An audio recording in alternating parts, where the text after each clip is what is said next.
Қайырлы таң, құрметті квантовый әлем!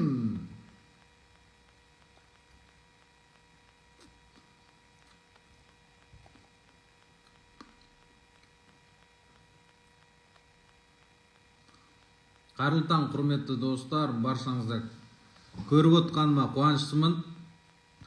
Құдай қаласа бүгінгі сабақ кешегі сабақтан да күшті болайын деп тұр. Өте күшті болады, Құдай қаласа. Жақсылап дайындалыңыздар. Ақша қалай көп табамыз, не істеу керек ол үшін, қандай сөздер айту керек, қандай дұғалар оқу керек деген сияқты нәрселерді айтамын.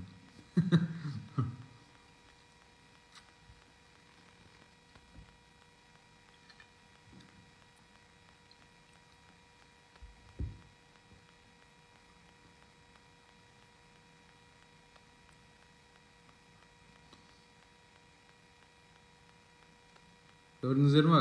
Бірінші күнден кейінгі қарқын сәл азайған. Адамдардың несі, қарқыны былай бір күн, екі күннен аспайды.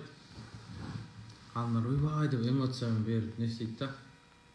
Мен квантовый скачок жасағым келеді, анау мынау деп ақша төлемегеннен кейін немесе жаңағыдай бір жоғалтатын ештеңе болмағаннан кейін сосын осындай болады. Сондықтан құрметті ағайындар, кедейлер ешқашан байымайды сондықтан.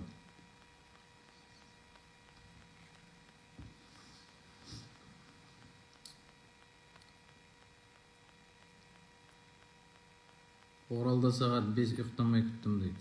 Күтесіздер енді, не істейсіздер күтпегенде. Күту керек. Это нормально. Бізде ұйықтаған жоқпыз, 2 сағат қана ұйықтап отырық. Кешегі эфир көрдім түнде. Керемет, құрметті достар, кеше бәріңіз риза болсыздар, баршаңызға рахмет. Ешкімнен ештеңе күтпейміз. Адамдардың қанша адам қатысады, қанша адам қатыспайды маңызды емес. Ең бастысы адамдардың бір адам болса да өмірі өзгеріп жатқанына қуаныштымыз. Кімнің өмірінде квантовый скачок болып жатыр, жазып отырыңыздар. Кешеден бастап кімнің өмірінде квантовый скачок болып жатыр, жазыңыздар. Дауыс дей бересіздер. Неге? Дауысым естіліп тұр ма? Дауысым естіліп тұр дегендер плюс қойып жіберіңіздер. Дауысы естіліп тұр дегендер плюс қойып жіберсеңіздер. Дауысым шаңқ етіп шығып тұр ғой, шаңқылдап, шаңқ етіп. Дауысым естіліп тұр, плюс қойып жіберіңіздер, дауысым естіліп тұрса. Бәсе. Енді әңгімені бастайық деймін, әңгімені өсті. Әңгімені жалғастырайық. Бүгін квантовый скачок екінші сабақ, баршаңыз көріп отқаныма қуаныштымын. Бүгінгі сабақ кешегі сабаққа қарағанда жүйелірек және нақтырақ болады, оған қоса қызығырақ болады деп күтілуде. Менің өтір қарқыным күшті болып тұр. Сіздер енді қолдап отырсаңыздар, 7 күн бойы, 7 күн деген көзді ашып жұмғанша өтет шығады, сондықтан не істеңіздер. 7 күн тоқтамай қатыссаңыздар результат болады. Сабақ сақталады, сосын записін қарайын деген оймен жүретін болсаңыздар, кішкене қиындау болады жағдай. Барлық нәрсенің энергетикасы сол сәтте алу керек қой. Мысалы, кинотеатрдан кино көрген бөлек, оны интернеттен, үйден көре салған бір бөлек те, екі түрлі. Футболды мысалы стадионнан көрген бір бөлек, сосын тікелей эфирде көп адамдармен топырлап кафедегі, ресторанда көрген бір бөлек, спорт барда көрген. Сосын үйдегі 5-6 адам көрген бір бөлек, және жалғыз өзің соткіге қарап отырған бір бөлек. Сондай қанша адамның фокусы бір нәрсеге бөлінген кезде сол жерде үлкен не болады.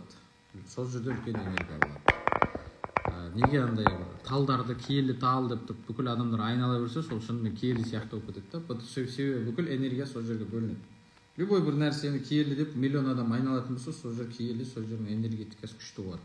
Ол жай ғана энергетикалық полияның заңдылығы, оның ешқандай бір сиқыр-пиқыр, ондай ешқандай бір асып тасып баратқан ғаламат дүниесі жоқ.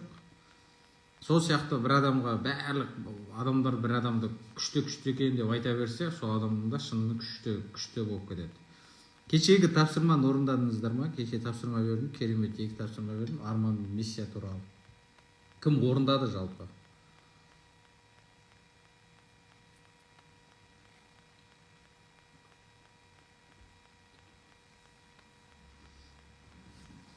Арман мақсат туралы тапсырманы орындап,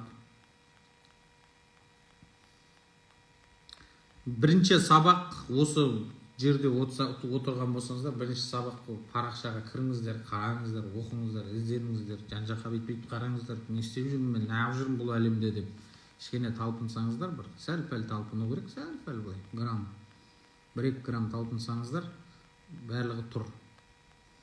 Миссияны таппам. Миссия таппау нормальный нәрсе ол. Менде мысалы көп адам миссиясын таппайды, ол это нормально. Сондықтан жайлап табасыздар. Оған бола қатты не істеудің қажет жоқ. Кімнің өмірінде квантовый скачок басталды? Квантовый скачоктарыңыз болып жатса, күнделікті өмірде жазып отырыңыздар. Квантовый скачок деген үлкен ақша бір жерден топ ете қалуы мүмкін. Кеше мен естіген квантовый скачоктарды айтып берейін. Бір келіншектің күйеуі үлкен лауазымға қызметке тұрыпты аяқ астынан. Сол лауазымға бір кісілер бір қаладан бір қала аяқ астынан көшетін болып қапты. Бір кісіге жұмыс ұсыныпты, бір кісіге ақша түсе болып ұстапты деген сияқты осындай бір 5-6 квантовый скачокты естідім. Үлкен ақша түссе, немесе бірден бір жаққа көшетін болып қалсаңыз, жұмыспен бір ұсыныстар түссе, шетелге шақырып қалса, бір өзіне өзі сыйлық берсе біреу, бұның барлығы сіздің квантовый скачокқа кірдіңіз деген сөз. Квантовый скачок келе бастаған кезде сіздің мына маңдайыңыз, мына жерлер, бастарыңыз, іштері, давлениелеріңіз ауырады, арқа мына желке тұстарыңыз ауырады, сосын барлық не сияқты болып көрінеді.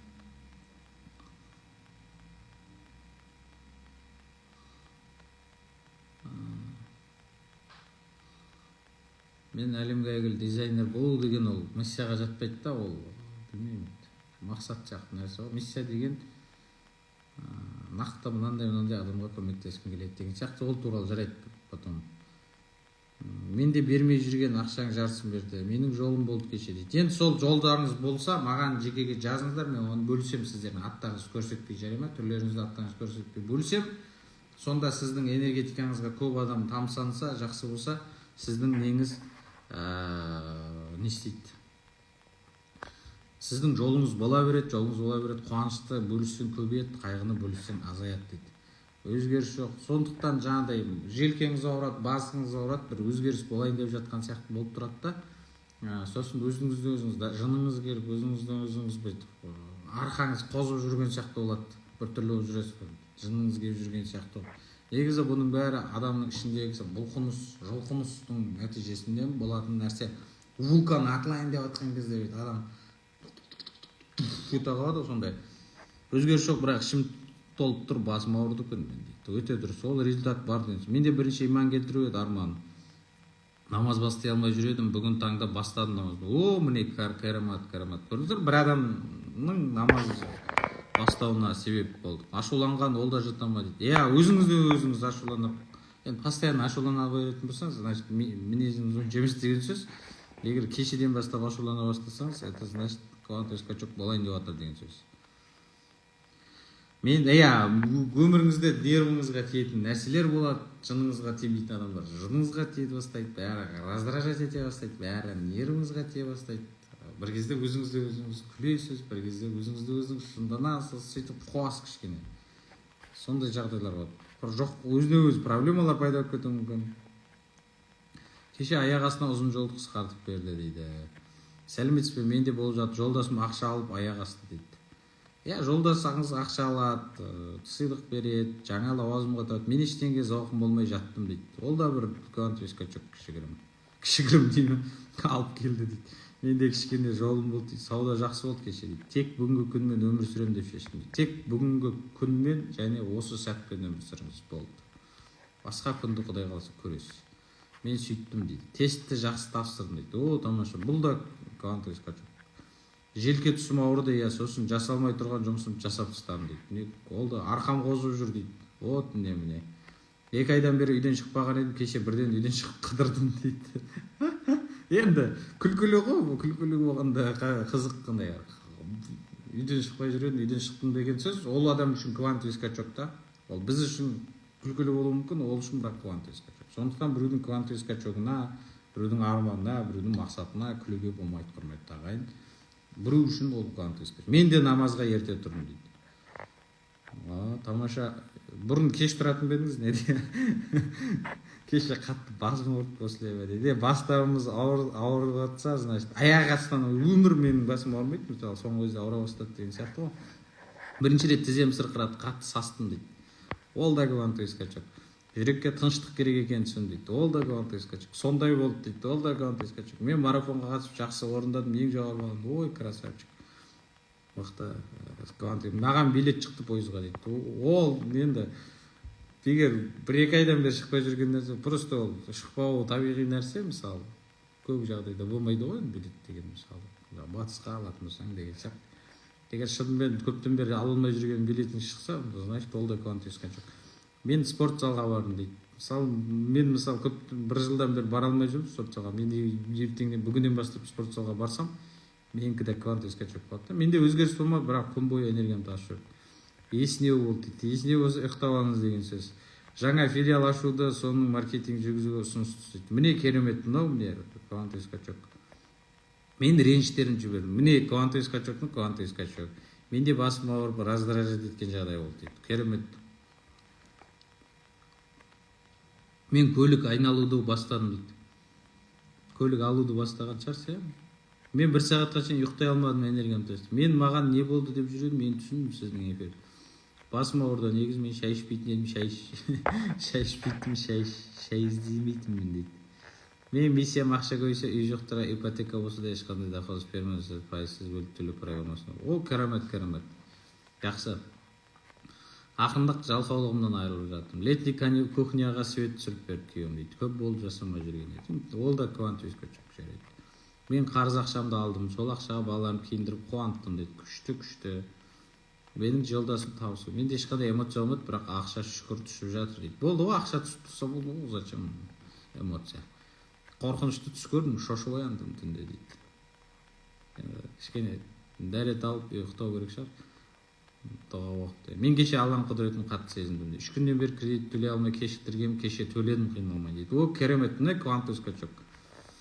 Маған да бауырым сыйлық жасады дейді. Ол маған қажет нәрсе еді дейді. Сабақты тыңдадым, өте керемет әсерде болдым дейді. Бисмиллахир-рахманир-рахим, білім қайырлы болсын дейміз. Бітірдім оқып. Ешкімді ренжітпедім. Давайте комментарийлеріңізді өшіре қойын. Оқи берсек квантовый скачокқа тойып қапсыздар ғой. Квантовый скачок болып көзсіздер ғой. Екінші сабақ.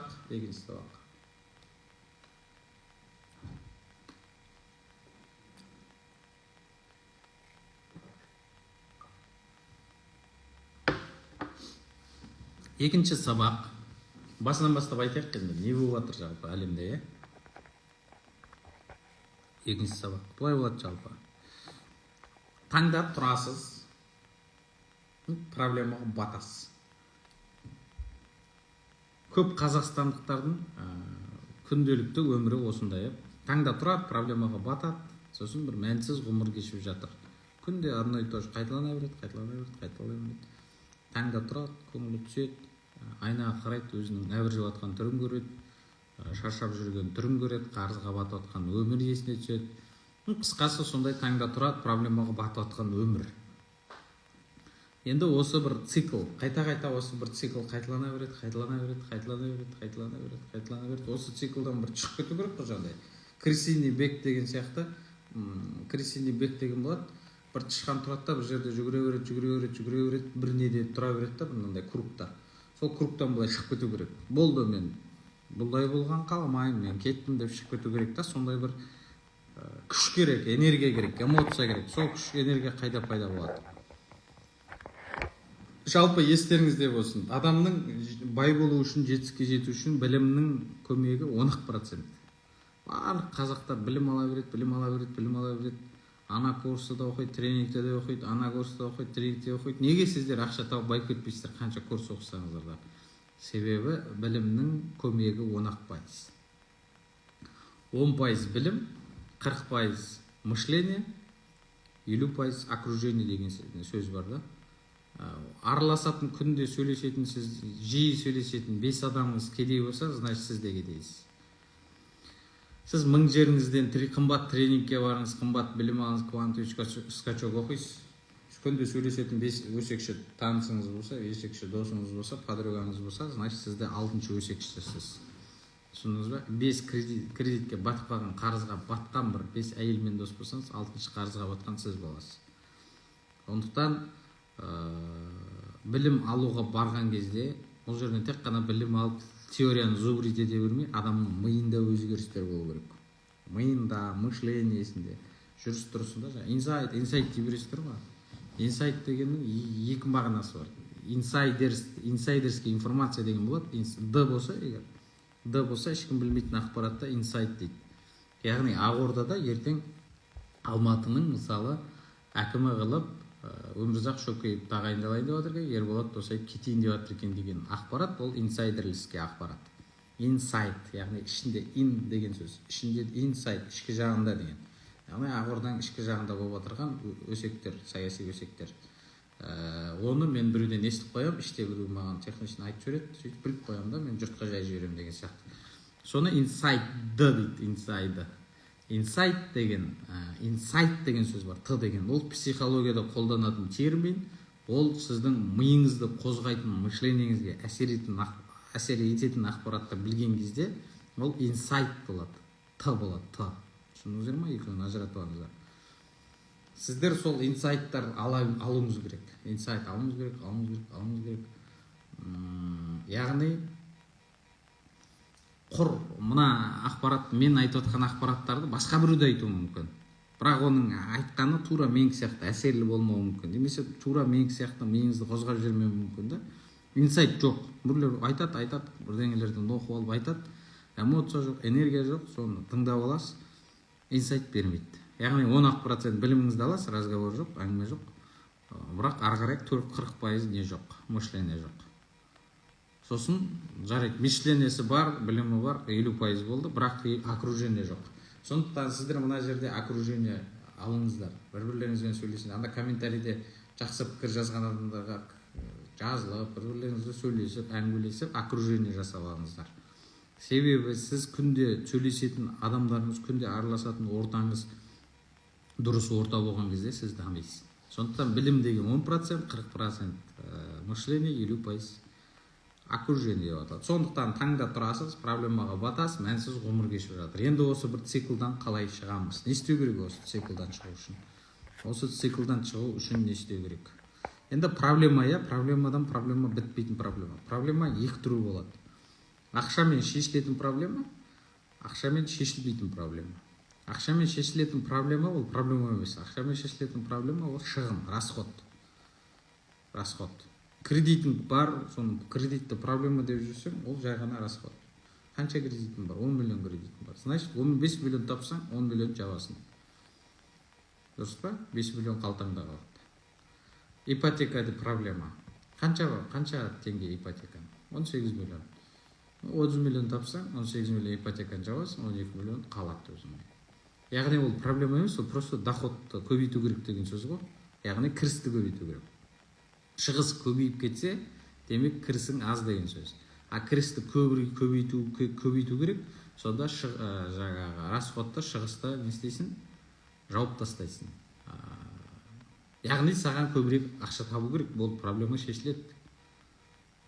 Осы көбірек ақша табумен шешетін проблеманы қалай шешу керек?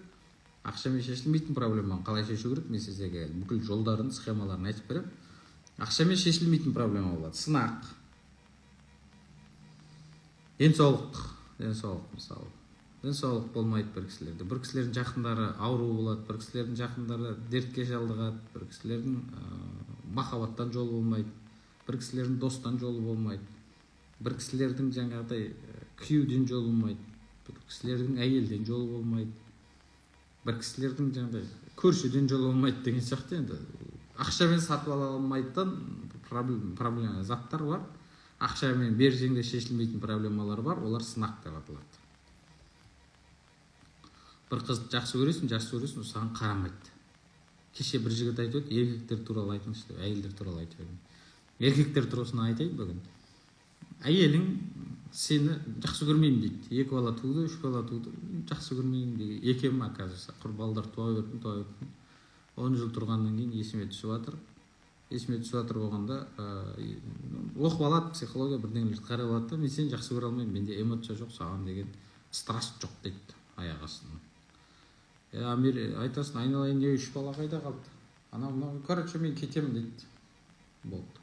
Бұл проблема ма? Проблема. Ақша беріп жатсың, ақшадан проблема жоқ, жақсы табасың. Жылына шетелге барады, 2-3 рет, ақша табады. Барлығы проблема. Ақшадан проблема жоқ, бірақ не, ол әйел кетем деп қылғал сондай бір проблеманы шығарады. Енді проблема меніңше. Сол сияқты осында емесе бір партнерің болады. Енді ол бизнес жағы кішкене ақшаға кетіп қалуы мүмкін. Бір досың болады, сатқындау болады да кішкене. Немесе бір досың болады, адал болмайды деген сияқты. Осындай нәрселер олар сынақ деп аталады. Енді біз проблеманың 2 түрі бар, иә. Ақшамен шешілетін, яғни шығын деген проблеманы шешу үшін не істеу керек, соны айтып берейін. Ақшамен шешілетін проблеманы қалай шешуге болады? Ақшамен шешілетін проблеманы шешу үшін көп ақша табу керек. Көп ақша табу үшін көп энергия бөлу керек. Көп ақша табу үшін, ақша деген энергия дейді. Ақша деген энергия дегенде біздің халық қалай түсінеді? Яғни ақшаң көп болса энергияң тасып, бақытты болып жүресің деп ойлайды да. Жоқ, олай емес. Бірінші сен энергияң тасып, бақытты болып жүресің, сосын саған адамдар ақша береді деген сөз. Мысалы, базарда 5 саудагер тұр, 5-еуде бірдей зат сатады, бірдей бағада сатады, бірдей, бәрінің аптабегі бір картоп сатады, немесе бір алтын сатады, барлығының алатын қайнар көзі, қайнар бұлағы бір жер, бірақ бағалар бірдей, барлығы бір рядта тұр, бір жерде тұр, бірақ біреуінің саудасы көбірек болады, біреуінің саудасы азырақ болады. Неге? Біреу себебі күліп, бірдеңе деп комплимент айтып, кел, анау деп әңгіме айтып, энергиясы шауып тұрады да, бақытты болып тұрады. Ана адам подсознательном уровне, былайша айтқанда, бейсаналы түрде анаған қалай барған білмей қала береді. Бейсаналы түрде ананың қалай барған білмей қала береді. Бейсаналы түрде ананың қалай барған білмей қала береді. Ал сондықтан біреуде ол кісіде энергия бар, ол кісіде фокус бар сізге деген. Ол кісі біреуге жақсы сөз айту үшін энергия керек. Біреуге жақсы комментарий жазу үшін энергия керек. Сіздер кеше көп маған жақсы сөздер жазыңыздар, энергия бөліп, өте көп жақсы сөздер жазғандарыңыз үшін көп рахмет. Жақсы адам болу үшін өте үлкен энергия керек, құрметті ағайындар. Жақсы адам болу оңай емес. Жаман адам болу оңай. Түк істемейсің, жаман боласың, оңай. Түк істемейді. Надан болып отырсаң, болды, сен жаман адамсың. Жақсы адам болу үшін істеуің керек. Жақсы сөз айтуың керек, біреудің қуанышына ортақтасуың керек, біреудің баласы туылса айту керек, бау беріп болсын деп айту керек.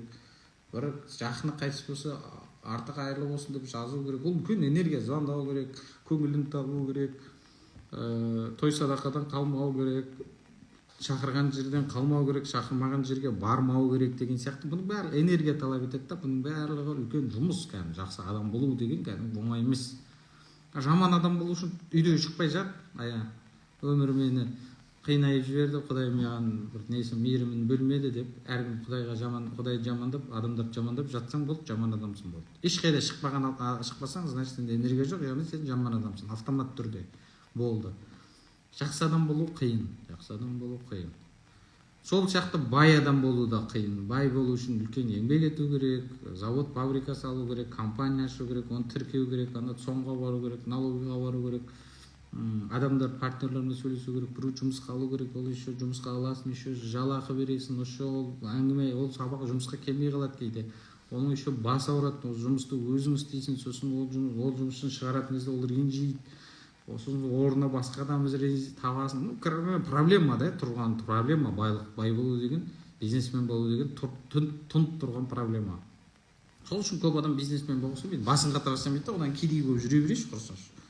Осы бір қатқан адаммен бір шайды ішіп отыра берейін, суға батырып деп, сол кедейлік жолды таңдайды. Кедей болу оңай. Үйден шықпайсың, болды, автомат түрде кедейсің. Жұмысқа барасың, келесің, ештеңе ойлап таппайсың. Ұстап, бизнес план жазбайсың, презентация жасамайсың, ештеңе сатпайсың. Рахат, кайф өмір ғой, кедейлік өмір деген. Былай кавычкаға айтқанда. Сондықтан бай болу деген үлкен энергия талап етеді. Бай болу деген үлкен риск, былай тұнып тұрған. Сондықтан көп адам не бай болу, жақсы адам болу, бай болудың орнына кедей және жаман болғанды қалайды. Түсіндіңіздер ме? Енді кедейлер жаман, байлар жақсы деген сөз емес. Екеуі екі нәрсе, бір-бірінен екеуі байланыстырып жүреді. Тағы бүкіл халықтың 90% кедей, бәрін жаман деп отырсың ба деп кедейлер көтеріліс болып кетпесін. Кедейлер көтерілісіне жылан жоқ қатты. Сондықтан екеуі екі түрлі параллельдегі айтылып жатқан мысалдар. Енді көп ақша табу үшін көп энергия бөлу керек деген сол қысқаша. Енді көп энергия бөлу үшін не істеу керек? Соның барлығын айтып беремін қазір. Исходящий поток порождает входящий поток деген бар. Шығын шықпай кіріс кірмейді. Шығын шықпай кіріс болмайды. Сізден шығатын энергия, сіз әлемге бір жақсы энергия таратпасаңыз, сіз адамзатқа таңертең тұрдыңыз, өзіңіз жуынып шайынып, тамағыңызды жеп ұйықтап қалдыңыз. Сондай адамдар көп қой. Кедей адамдардың көбісі сондай. Өзінің ғана қара басын ойлайды болды. Өзім ғана жеп алайын. Жұрт жей ма, жемей ма, шаруам жоқ. Өзім қарным тойса болды. Қара басым аман болсын деп жүре беретін адам ол ешқашан байымайды. Қара басыңа ғана жететін ақша береді да саған Құдай деп айтпай қойған, вселенная дейсіз. Құдай деген сөзді онша көп айта бермей қойға, Алла тағаланың болмайтын өзіміздің жаңа болмайтын квантовый скачогымызбен мазаламайық.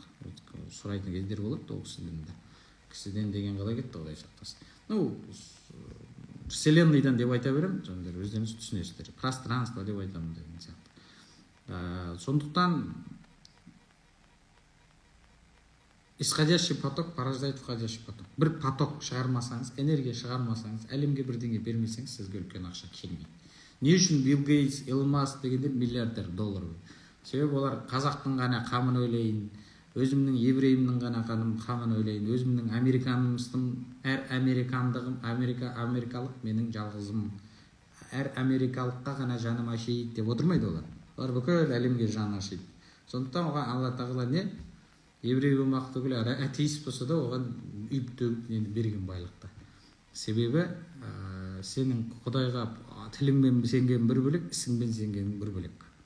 Тіліңмен мұсылман болып бірдеңе болып тұрғанмен қоғамға түк пайдаң болмаса, онда қара басын ойлаған мұсылман болып өліп кетесің болды.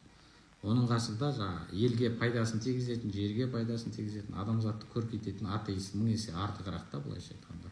Сондықтан адамзаттың көңілін табу керек. Адамзатқа ұнайтын нәрселер, адамдардың ризашылығы үшін жұмыс істеу керек. Алла тағалаға біздің оның ризашылығы үшін емес, адамзаттың ризашылығын көбірек ойлауымыз керек та. Мен мысалы Алла разы болсын деп емес, сіздер разы болсын деп жұмыс істеп жатырмын. Сіздерге ұнасын деп жұмыс істеп жатырмын. Сіздер бақытты болсын деп жұмыс істеп жатырмын. Себебі сіздер сол Құдайдың жасаған пендесі болғаннан кейін сіздер риза боласыздар, Алла тағала и так риза болады. Ол көріп тұр ғой, чопа-чом бәрін түсінеді ол кісі деген сияқты. Ол біледі бәрін. Ол дегенде үлкен әріппен жазады, ол біледі. Сондықтан адамдарды бақытты қылуға тырысуымыз керек.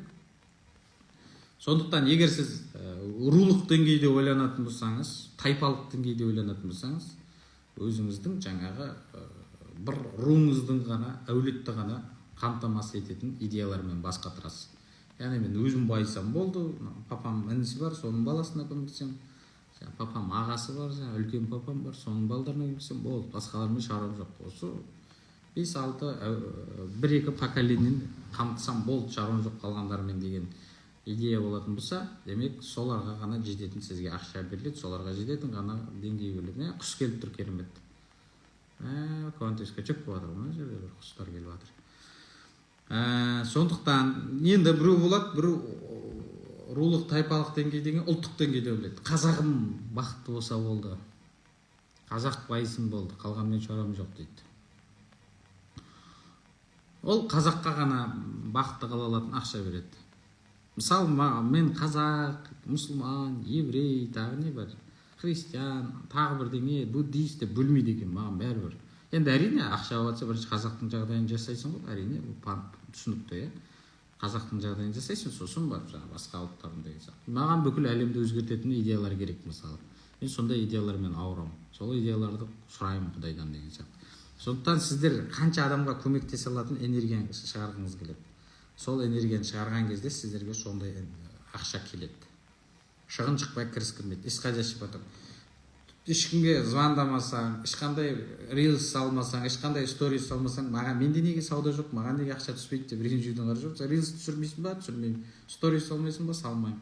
Подписчик көбейтпейсің ба, көбейтпеймін. Тегін бір курс бірдеңе бересің ба, марафон жоқ. Онда конечно клиент болмайды сенде. Сенде ақша болмайды, потому что сен түк істеп жатқан жоқсың. Таңертең ұйқыдан тұрып алып, кешке дейін бүйтіп көзің бақырайып ақша керек деп отырғанмен саған ақша бермейді ешкім. Мұқтаждарға ақша берілмейді.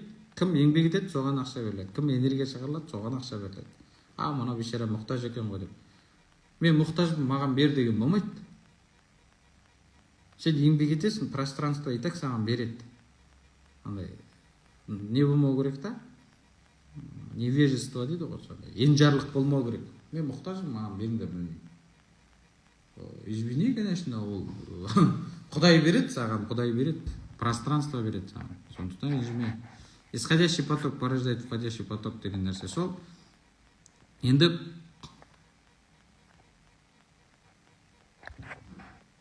көп ақша табудың 3 жолы бар. Көп ақша табу керек қой бізге жаңа. Кредитті, ипотека, вообще ақшамен қатысты армандарыңызды жазыңыздар дедім. Ол армандардың ішінде проблемаларыңызды да жазып беріңіздер ғой, түсінікті. Ұшып алу керек, Балиға бару керек, Дубайға бару керек, кредит жабу керек, ипотека жабу керек. Құдай беріп тұрған кезде жазып алайық деп жазып алыңыздар, оны сезіп тұрмын примерно. Кредитті бәрін жаздыңыздар оны. Енді не істеу керек, сізге тек қана бір ғана жұмыс қалды, көп ақша табу керек. Оның 3 жолы бар көп ақша табудың. Бірінші жолы көп энергия бөлу керек. Көп энергия бөлу керек дегенді түсінбеуіңіз мүмкін. Қайдан кімге энергия береміз? Беріліп жатырық қой, так комментарийіңізді жазып жатырық, лайкыңызды қойып жатырық. Еще не сұрамақсыз бізден деп маған міндет қылып отқан болсаңыз, айтайын, маған бөлудің керегі жоқ ғой энергияны. Маған просто менен алған энергиям бір какой-то часын қайтарасыз. Мен сізге 1 сағат, 1,5 сағат бойы энергия беремін, сонысы какой-то 1%-ын комментарий арқылы қайтарасыз болды. 1 сағаттық энергияны өте көп, мен қымбат тұрады, менің энергиям, то что оны қайтару қиын, өте қымбат. Миллиондаған ақша төлеген кезде ғана қайтарып та қояды деймін. Сондықтан сіздер энергияны не істейсіздер? Энергияны каналдарға бөлесіздер. Сізге клиент ақша табудың бірнеше канал бар. Сізде қазір бір ғана вариант бар. Q деген ақша каналы түсетін канал Q деген. Сіз көбейтіңіз. Жезде, аға, іні, бауыр, қарындас, инстаграмда подписчиктер, ватсаптағы подписчиктер, тиктоктағы подписчиктер, телеграмдағы подписчиктер. Осының барлық каналдар ғой, Құдайға шүкір. Бұл просто бізді таңнан кешке дейін прикол қарап отырсын, немесе осы социальный сеттерде лағып отырсын деп Алла тағала жаратқан жоқ оны. Осы каналдардың барлығымен ақша жасасын, осы каналдардың барлығымен адам ақша тапсын, бала шағасын, нәпақасын тапсын, осы каналдарды пайдалансын дұрыс мақсатта, өзін жарнамаласын, өзінің әлемге бір жақсылығын берсін, құндылығын берсін деп осындай каналдарды, әлеуметтік желілерді ашып қояды. Сол каналдардың барлығына энергия бөлу керек. Тиктокқа да контент салу керек, телеграмға да контент салу керек, ватсапқа да контент салу керек, инстаграм бәріне бірдей емес, әрқайсысына әртүрлі подходпен. Звондайтын адамдар бөлек болу керек, кездесіп сөйлесетін адамдар болу керек, туысқандардың жөні бөлек, көршілердің жөні бөлек, бөлелердің жөні бөлек, құда жекжаттың жөні бөлек, нағашы жұрт, қайын жұрт, өз жұртың, қырт, сырт, пырт деп барлық каналдар тізуіңіз керек та, соның бәріне энергия бөлуіңіз керек. Тақ, бәрін энергия бөлуіңіз керек. Энергия бөлу керек деген сияқты, бір информацияны естіп алдыңыз, бәріне айтуыңыз керек та, сатуыңыз керек, пытыр, бәріне сатып шығуыңыз керек бір нәрсені түсінгеннен кейін. Сонда көп энергия бөлесіз, сол энергия сізге ақша форматында қайтады. Көп ақша бөлу керек. Түк ақша шығармай сіздер байым деп ойламаңыздар. Ақша шықпай, шығын шықпай, кіріс кірмейді айналайындар. Тамақ жеу үшін де сен үйден шығасың да магазинге апарып 5-10 мың теңге жұмсайсың. Тура сол сияқты басыңызға да азық керек қой. Қарынды тойдырып аласыз, әңгіме жоқ. Киімді де сатып аласыз. Тамақты да сатып аласыз. Неге миға азықты сатып алмайсыз? Неге миға азық тегін қарай беруіңіз керек? Оны да сатып алу керек белгілі бір деңгейге шығу үшін. Мына жерде айтылған әңгіме бір бөлек, ертең сіз ақша төлеп оқыған кездегі әңгіме бір бөлек. Ол әңгіме ақша төлеген кезде тек сізге ғана айтылады да. Сіз ғана аласыз ол нәрсені. Қазір мына жасалып отырған 7 күндік курс, былайша айтқанда, мен көшеде палау пісіріп, көшеде таратып жатырмын мұқтаждарға. Кімде палау жегісі келеді, тегін палау бар деп жатыр, бәрі очередьке тұрды, адамдар шеттерінен палау біріне салып жүремін деп беріп жатыр, біріне салып жүріп беріп жатыр. Сіз ақша төлеген кезде жеке ресторанда екеуміз отырамыз, былайша айтқанда. Қайсы деңгей ұнайды сізге? Сіз қандай адам болуыңыз керек? Көшеде тегін таратып жатқан палауды алатын адам болуыңыз келе ма? әлде ресторанда кәдімгі бетпе бет сөйлесіп официант деп қойып өзінше болып мына жеріңізге не тағып алып өмірі екі нәрсе ұстамасаңыз да пышақпен вилканы қай жақта ұстаныңыз білмесеңіз де бүйтіп өзінше болып сочный екен нелеріңіз деп атын еді стейктеріңіз сочный екен немесе қандары көп екен деп өзінше болып отырған жақсы ма? Қайсысы жақсы? Адам өз-өзіне вложение салу керек. Өз-өздеріңізге ұстаз тауып алыңыздар бизнесте. Квантовый скачоктан ұстаз тауып алыңыздар. Маркетингтен ұстаз тауып алыңыздар деген сияқты. Тағы не керек? Рилс салудан ұстаз тауып алыңыздар. Уверенность сыйлайтын ұстаз тауып алыңыздар. Дін саласынан бір ұстаз тауып алыңыздар. Егер осының барлығы керек болса, маған обращаться етіңіздер. Менде барлығы бар. Дін барлығын қатырамын деген сияқты. Сондай да, сондай. Сол үшін мен қымбат тұрамын. Мынаған әрқайсысына 100 мыңнан, 50 мыңнан, 500 мыңнан, 1-2 миллионнан төлеп жүргенше, маған 5 миллион төлесеңіздер, мен барлығын қамтимын да 2 айда миыңызды бүйтіп шық еткізіп ашамын, баста ашылады өзі былай. Нелері бар, қатыр болттар болады, соны бүйтіп. Мен алсам бүйтіп ашылады да бас. Сөйтіп тұр, миды алам, сүртіп деп шаңдарын неғып қайтадан айналдырып салып қоямын, болды. Сіз басқа адам болып шығарса, деп энергияңыз тасып жүгіріп жүресіз бүйтіп. Қайда ақша деп. Қайда кімге көмек керек, кімге білім керек, кімге жұмыс керек деп қуып жүресіз. Шапқылап жүретін боласыз. Ұйықтамайсыз, көзіңіз зоқырай отырады таңертең. Таңертең 5:30-да тұрып отырасыз бүйтіп сабаққа. Деп ше, көзіңіз зоқырайды. Сондай дәрежеде боласыз. Қазір сіздер бүйтіп жүрсіз. Бүйтіп жатқан шығарсыздар примерно қазір. Осылай жатады адамдар. Сотканың басына қояды да бүйтіп тыңдайды. Сабақ екен ғой деп. Зумның өзінде сөйтіп ұйықтап жататындар бар. Мына жерде вообще құдай біледі не болып жатқанын. Ұйықтап жатсыңдар ғой, пример лайк қойыңыздаршы, ұйықтап өліп жатқан болсаңыздар. Өлейін деп жатқан болсаңыздар. Ұйқы басып бара тұрған. Жалқаулық, ұйқыбастық, кедейліктің достары ғой кәдімгі. Кедей, жалқаулық, ұйқыбастық бәрі бірге жүреді. Ұйқын жақсы көріп тұрады. Ұйықтағысы келе береді деп. Потому что не өмірде мағына жоқ. Адам не үшін ұйықтай береді? Не үшін адам жата береді? Себебі ода тұрғаннан мағына жоқ. Не істеймін тұрғанда дейді. Көзімді ашып өмір сүрейін десем, жұмыс жоқ менде істейтін. Ешкімге пайдам жоқ. Өзіме де пайдам жоқ. Түсінде түс көріп жатады, түсінде армандарын көріп жатады. Ұйықтайды, тәтті түс деген рахат қой. Тәтті түсінде армандарын көріп, өміріңде өңіңде жете алмаған арман мақсаттарында түсінде жетіп жүреді. Түс деген сөз бар ғой, біз түс көреміз ғой ұйықтаған кезде. Сол түсті ағылшын тілінде dream деп айтады. Арманды да dream деп айтады. Екеуі бір мағына өз. Dream. Анау да dream, мынау да dream. Сонда ұйықтай бермей жұмыс істесең, арманың өңінде болады екен да. Жалқауланып ұйықтай берсең, арманың түсінде көресің. Көп адам сол түсінде көреді. Ұйқы бастар болса, ояныңдар, айналайындар. Осы кезге дейін 40 жасқа дейін, 50 жасқа дейін ұйықтағандарың жетер. Көбі кетіп әзі қалды, так өзі бір 5-10 жыл ма, 20 жыл ма уақыттарыңыз қалды. Ілініп салынып өмір сүретін. Соны 5-10 жылды мағыналы қылып өткізіңіздер. Балаларыңызға бір ақша тастап кетіңіздер. Бейшара болып өліп кетпеңіздер.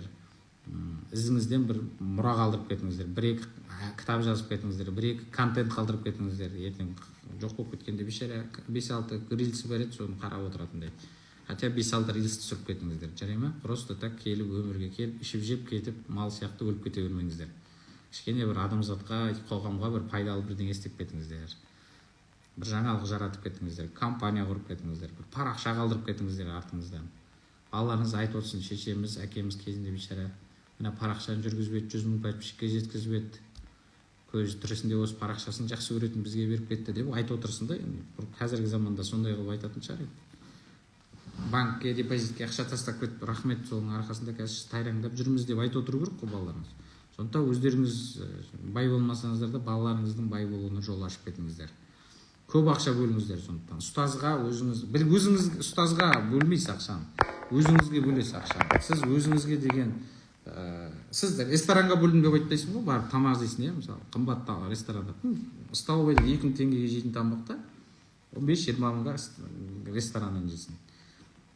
Сен ол жеген тамаққа кеткен 20 мың теңгеңді мен ресторанға ақша бөлдім, ресторан маған тамақ бермеді деп, нәтиже болмады тамақтан деп ұрыспайсың ғой. Сол сияқты сен ол ақшаны өзіңе салдың болды.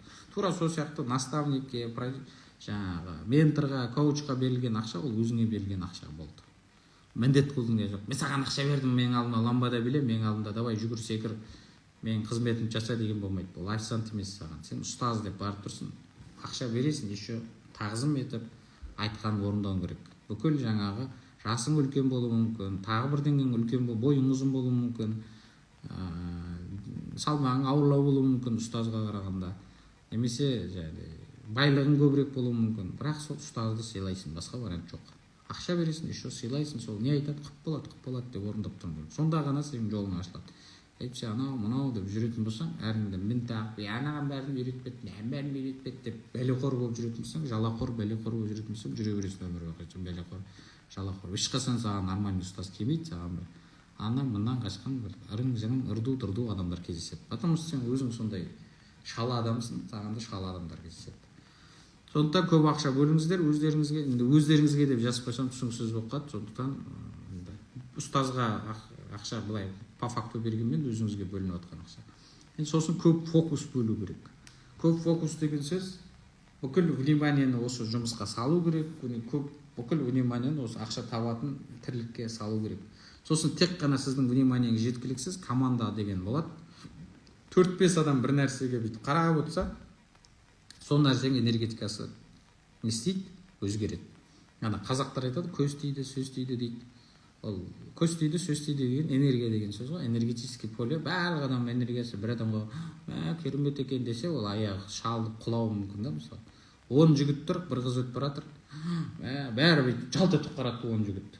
Ана қыз бүйтіп энергия деген 10 энергия бірден бұрқ ете қалған кезде, ана бүйтіп аяғы қишаңдап, қабылы бүйтіп сынып кетуі мүмкін да, мысалы. Көз тиді да, примерно. Сөз тиді ме әйтеуір, энергия тиді былайша. Энергия ұшып кете қалды, энергия тиді. Немесе жамағатпен оқыған намаз қабыл болады, жамағатпен оқыған намаздың сауабы көп дейді. Енді понятный нәрсе ол, энергия көп ол жерде, фокус көп. Жалғыз өзің қарабасын бірдеңені көмбірлеп тұрғанша, 100 адам көмбірлеп тұрған кішкене эффективный да ол енді, ғылыми тұрғыдан. Сол сияқты кезінде Американ конституциясы мысалы қанша 250-300 жылға жуық уақыттан бері өзгермей келе жатыр. Американ конституциясы бір-ақ рет жазылған, өзгермей қалған ғой.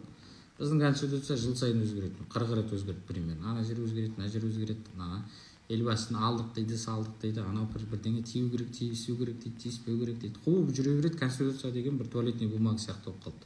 Өзгере береді. Яғни заң жоқ деген сөз ғой. Заң, закон жоқ елде. Американың заңы бір рет, конституциясы бір рет жасалған, қалған соны. Сонда Американың конституциясына 40-50 адам барлығы вниманиені бөлген екен. Барлығы бір кабинетке кіріп кеткен, бүкіл шаруаны қойып, бір апта ма, 3 күн ба, тек сол конституция жазумен айналысқан болды. Бүкіл фокус, вниманиесін барлығын сол моментте сол конституцияға салған. Яғни өткен шағын ұмытқан, болашағын ұмытқан, бүкіл болашақта, өткен шақта дәл қазір конституция дегенде 5 адам ба, 20 адам ба, есімнен шығып кетті, 40 адам ба, ұмытып қалдым. Сондай бір 10 адам мен 40 адам шамасында тек бір кабинетке кіріп кетіп, 3 күн ба, 4 күн ба, бір аптада жазған жаңа конституцияны. Сондықтан олардың конституциясы өзгермейді. Өйткені оған не? Көп адам энергиясы бөлінген. Біздің конституцияны Құдай біледі. Мәке, вы где? Я в Сейшельских островах. Там. Тоқалка отдыхайте. Да, тоқалмен жүрмін, дұрыс. У нас тут конституция, мы отредактируем, пожалуйста, деп бірдеңе. Я вам отправлю деп сөйтіп жүріп жасалған конституция ғой біздің примерно. Анау анда, мынау мында. SMS-пе, WhatsApp-пен жүре салам, қарайсаңызшы деген әңгіме біздің конституцияның жасалды. Немесе жаңағыдай почтамен жүре салам, помощниктер қарай салады примерно. Сондай қылып жасалған конституцияда сол үшін өзгере береді ол. Ешкім внимание бөлмеген, ешкім фокус бөлмеген, ешқандай энергия жоқ. Анада күш құдірет жоқ ана затта. Құны жоқ та көрдіңіз. Халыққа да бәрібір конституция өзгеріп жатыр. Халық та тупой, билік те тупой, бір-біріне сай былайша айтқанда. Сондықтан көп фокус бөлу керек. Бір адам бөлінген, бір адам жұмыс істейді, бір адам жалғыз өзі істейтін компаниядан 100 адам істейтін компанияның жетістікке жететін себебі 100 адам бір нәрсені ойлайды, бір мақсатты ойлайды. Ақша табу, компанияның производительностін, өнімділігін арттыру деген сияқты. Сондықтан жалғыз өзің шаға бермей, жаңағы деп қасыңызға 5-6 адам қосылып шапқан гүбір етіп келесіз да. Жалғыздың шаңы шықпас, жаяудың шаңы шықпас, жалғыздың үні шықпас, жаяудың шаңы шықпас дейді. Жалғыз өзің деп келе жатсаң Санчо Панчо сияқты есекпен жүретін Санчо Панчо сияқты шапсаң одан сенен шаң шықпайды ғой уже. Ал 5-6 гур деп жау келген сияқты болып келесің гүбірлеп. Сондықтан жалғыздың үні шықпас дейді. Жалғыз өзің айқайлап ел деген дамымай жатыр, ел деген дамымай жатыр дегеннен кішкене 5-6 адам болып айқайлаған тезірек жетеді да жететін жеріне. Сондықтан көп болып шуласаң резонанс туғызады. Көп болып атпен жүрсең, гүбірлеп жүрсең деп көбірек болады. Сондықтан көбірек шабу керек. Бір жұмысты миссияны таптың ба, сол миссияға тағы да басқа адамдар жұмылдыру керек. Сондай миссияда жүрген адамдар табу керек, іздеу керек. Сөйтіп топтасып бір бизнесті жасағанда, бір мақсатқа ұмтылған кезде, топтасып адамдар бір нәрсеге фокус қойған кезде не болады? Результат үлкен болады. Қазір мына жерде 540 адам қарап отыр, 545 адам қарап отыр. Кеше 625-ке дейін барып еді рекорд. Бүгін уже рекорд тұшты, көрдіңіздер ғой. Бір адамдардың энергиясы сейілді, бітті. Деп желі шығып қалады, былайша айтқанда. Шардың желі шығып қалады, күшті. Сондай болып желі шығып қалады кейбір адамдар. Бір болды, бірақ одноразовый да олардың миы. Бір-ақ рет қарайды, болды. Сосын айтады, ана курсқа бардым, оқыдым, результат жоқ. Мына курсқа бардым, оқыдым, результат жоқ. Потому что бір сабақтан артық оқи алмайды, оның миы толып қалады да, сонымен ұйықтайды. Миы ауырады. Бір сабақтың білімін алса, ми бастан қысады, мына жақтан жалқаулық қысады, ми қысады, мына жақтан күйеуі қысады, мына жақтан енесі қысады, ана баласы ауырмайтын баласы ауырып қалады, жыламайтын қызы жылап қалады, тыныш жүрген тауы өліп қалады деген сияқты проблемалар пайда болады. Ол сол проблемаларды шешемін деп жүргенде сабаққа қатыса алмайды, болды. Немесе ұйқысы келеді, ұйықтай қойсыншы, сабаққа құрсыншы. Тегін тұр ғой интернетте. Не деп жарылқағаннан жасап жатыр дейсің, тегін сабақты дейді да, соны өсектеп жата береді, ұйқысын деп ұйықтап жата береді. Өмір өте береді деген сияқты.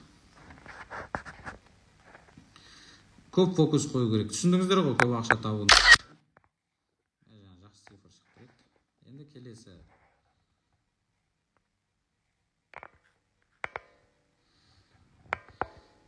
Енді қарыздан, кредиттен неге құтылмаймыз? Адамдар бар, күнде көп ақша табуға талпынып жатыр, көп ақша табылмайды. Вообще қарыздан, кредиттен шыға алмай жүрген адамдар бар. 1 жыл, 2 жыл, 5 жыл, 10 жылдан бері. Сондай адамдар бар ма? Давайте комментарийді ашып беріңіз. Қарыздан, кредиттен құтыла алмай қораға кіріп жүрген адамдар бар ма? Қол көтеріп жүрсінші бүйтіп.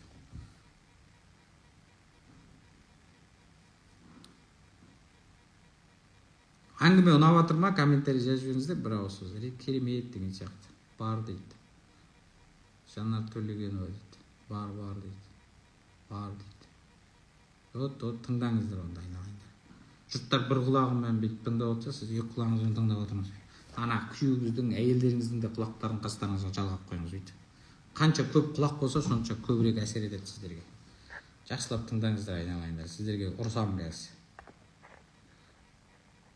Менде кредит жоқ дейді. Кредит жоқ болса, молодец, жарайсыз. Мен кредит алудың жолдарын айтып беремін қазір, уайымдамаңыз. Қалжыңдаймын. Қарыздан, кредиттен неге құтылмайсыз? Шынымен құтылғымыз келмейді. Қалай шынымен құтылғымыз? Мен құтылғым келеді, маған керек емес кредит. Жоқ, сіз шынымен құтылғыңыз келмейді. Неге? Шынымен құтылатын болсаңыз, баяғыда құтылушы едіңіз. Сізге құтылғыңыз келмейді. Сіз жарнайсыз, ақша бергіңіз келмейді. Алатын кезде бәле дейсіз, беретін кезде басқа өзгеріп кеттіңіз өшсіз. Алатын кезде не істедіңіз? Жанталасып алдыңыз, бірдеңе деп. 200-сіз, сіз 200-сіз. Алатын кезде күліп аласыз, беретін кезде жылатып бересіз. Сондай кішкене нашарлау адамсыз, өкінішке қарай. Сондықтан ниетіңізді өзгертіңіз, жарнысты кеңірек болыңыз, кеңірек. Жарнысты көбейт деген сөзді білесіздер ма? Жарныс деген адамды құртады. Жарный болмаңыз, қызғанбаңыз. Кезінде үстіндегі проценті, мен деген 10 миллион, 20 миллион қылып қайтарым ба? 20 миллион қылып қайтарасың, потому что сен 1 жылға қалған жоқсың, сен 10 жылға алдың. 10 жылда теңгеңдегі мыңғырғасы девальвацияға ұшырап, инфляция болады. Сондықтан 20 миллион болады. Кішкене математика, экономиканы оқу керек. 10 миллион алдым, неге 20 миллион берем деп қасарысып, банкпен қасарысып жүретін адамдар бар. Банкпен қасарыспа, ол адам емес, жеке адам емес, ол бір юридический бір печатты, көзге көрінбейді. Көзге көрінбейтін энергетикалармен төлесудің қажеті жоқ та. Қысқасы, қарыздан құтылғым келеді деп бүгін аластырды задание. Бірінші, қарыздан құтылам бол. Бұдан кейін қарыз болмаймын, мен уже шаршадым қарыздан. Жазасы сөйтіп. Мен түскен ақшамды беруден қызғанбаймын. Мен жарны емеспін. мен сараң емеспін деп шынымен құтылуға ниет жасаңыздар. Шынымен құтылуға ниет жасаңыздар. Мен қарызымды, кредитімнен құтылуға ниет еттім деп 40 рет жазып тұрсаңыздаршы, 40 рет миыңызға қонғанша жаза. Ана Қытайдың иероглифтерін жаттату үшін 1000 рет жаздырта деген әрбір иероглиф. Мен 1000 рет жаздыртып отқан жоқпын, 40 рет жазыңыздар. Мен қарызымнан, кредитімнен құтылуға ниет еттім.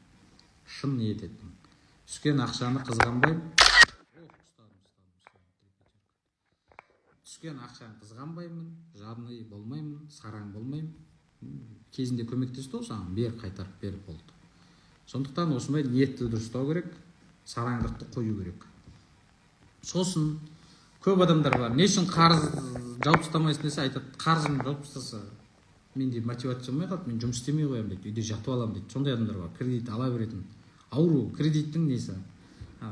Наркоман ғой, наркоман. Кредиттің наркоманы.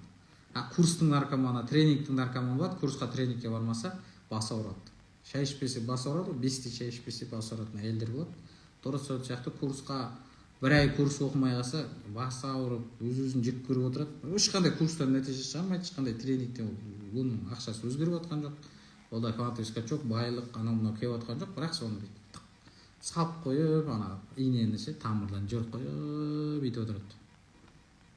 Өмір деген тамаша деп. Ол наркомандар. Қарыздың да наркомандары болады. Бір қарызды алады, айфонды алады, айфонды өліп жұмыс істейді, жабады. Сосын ода мотивация жоқ. Не үшін жұмыс істеп жатқанын түсінбейді.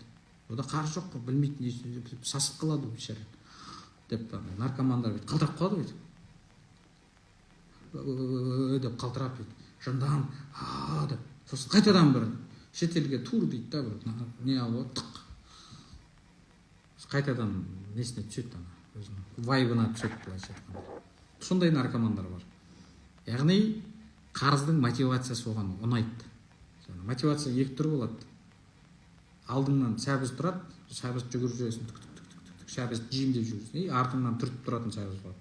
Бізге сол арттан түртіп тұрған ұнайды. Құлдық санау, біздерді орыстар әбден мал қылып жіберген, қинап, кейбір тексіз халықтың, жағдай жоқ халықты мал қылып жіберген де, құл қылып жіберген. Сол құлдық санамен өскені, арттан қамшыламасаң жүрмейді. Өзінде мотивация. Алдында сәбізге жүгірмейді, артындағы сәбіз түрту керек. Ана сәбіздің үші ұшқыр болады, артынан түрткен кезде саған батады да ол. Тық еткен кезде көтенің ауырады, белің ауырады, теріңді бар ғой, не қылып жібереді жаңағы. Қанат жібереді. Сондықтан сен артынан түрткен кезде жүгіре бересің. Алдында тұр ғой, алдында тұрғанға жүгірмейсің сен. Сондықтан арманға, миссияға, мақсатқа қарағанда қарыздың беретін мотивациясы дофамин дейді ғой жаңағыдай. Эффекті күштірек. Бір адам бар, таңертең қарыздан құтылу үшін оянып жұмысқа тұратын бар. Бір адам арман мақсатын жүзеге асырайын, елге пайдам тигізейін, Қазақстанда миллион адамды білімді қылайын, немесе миллиард адамды сауатты қылайын деген миссиямен оянатын адам бар. Ол оның сәбізі алдынан кетіп баратқан морковка перед бірдеңе дейді, короче. Морковка переди, морковка сзади дейді. Переди морковкасы переди да, оның алдында сәбізі. Арман мақсат миссиясы бар. Ана қарыздың мотивациясымен тұратын адам артынан түртпектеп тұрады. Ода будильник шырылдап, деп будильник шырылдаған кезде ана как будто коллекторлар звондап отқан сияқты звук келеді. Содан кейін ол не істейді? Ол дофаминнен, ол мотивациядан ол құтылғысы келмейді, зачем оған құтылды? Ол құтылған күннің өзінде екінші кредит ала береді. Екінші қарыз ала береді. Сондай адамдар бар ма? Лайк қойып жүріңіздер, сондай адамдар бар. Бір қарыздан шығып, екінші қарыз ала беретін адамдар бар ма? Бір кредит жауып, екінші кредит ала беретін адамдар. Сіздер наркомансыздар. Қарыздың, кредиттің наркомансыздар. Емделу керек. Наркодиспансерге барыңыздар бүгін. Сол жерде қағаз жазып береді. Қандарыңызды тапсырасыздар, анализ тапсырасыздар, ананы тапсырасыздар. Сосын сол справканы алып маған келіңіздер деп не жазып берейін ба? Направление. Емделу керек сіздерге. Емделу керек. Аурусыздар, ренжімеңіздер. Беттерін айтсам, хотя ренжісеңіздер де бәрібір. Мен өсетін орта, дамитын орта іздеймін дейді. Маған ақша төлесеңіз тауып беремін оны, ол жағын проблема жоқ. Акча болсо любой зат алып берем. Наркодиспансермен де сөйлесіп берем өзім, банкпен де сөйлесіп берем, пространствомен де сөйлесіп берем. Тағы не керек? Дамушы орта керек па? Дамушы орта да тауып берем, бай да тауып берем, байға тие алмай жүрсеңіздер. Әйел таба алмай жүргендер әйелде де тауып берем деп. Жеңгетайлық болып ұсынып кеткен дейсің, Құдай сақтасын. Жалпы табылады. Ақшаларың болса табамыз. Любой проблеманы шешеміз ақшаларың болса. Ақша жоқ, маған былай көмектес, мен қайырымдылықпен айналыспаймын. И так осы беріп жатырған қайырымдылық акциясы. Былай ғой, былайша айтқанда. Көшеде плов таратып жатсың, мұқтаж халыққа. Плов жеп жатты, мына пловыңыз дәмді екен, кешке бірге ресторанға барайық, бірақ счетсыз төлеңізші деген болмайды. Ресторанға сіз төлейсіз, ренжімеңіз. Жарай ма? Олай наглеть етуге болмайды. Көшеде де жейсіз, еще мен ресторанға барғыңыз келеді. Нифига себе. Нифига себе. Кеше маған 3-4 адам жазды. Мақтап алады, мынандай қылып. Соңында ақшам жоқ, маған мотивация беріңізші, маған бизнес үйретіңізші. Үйрете алмаймын мен. Мен бала шағам кім бағады? Мен банкке барамын, не дейін ертең? Ресторанға барып не дейін? Мен халыққа тегін мотивация беріп жүремін, тегін осылай квантовый скачок оқытып жатыр едім, жұрт тегін оқып жатыр. Маған темекі тамақ бересіз ба деп айтам ба? Иди на 3 буквы дейді ғой, айналайын. Мотивацияңды да квантовый скачогың бір жеріңе тықпай қой дейді маған. Сондықтан біздің де бизнес бол. Ащы болса да шындық осы, айналайындар. Ақшаң болса қалтаңда, талтаңдасаң талантанды. Күшті айттыңыз ғой дейді. Давайте орта создавать етейік дейді. Орта олай создавать етілмейді. Тегін орта создавать етсеңіз, ерте құтыла алмай бәле боласыз. Қағыр сұрайды мына жердегі адамдарға, жоламаңыз деп. Мә не деген прямой айту, досшылатып айтады деген осы екен. Иә, мен күлдіртіп айтпаймын. Күлдіртетін Нұрлан имам емеспін, күлдіртіп айтып отыратын. Нұрлан имам тыңдаңыздар, күлкілеріңізге, КВН қараңыздар. Бұл жерде жестко әңгіме айтылады.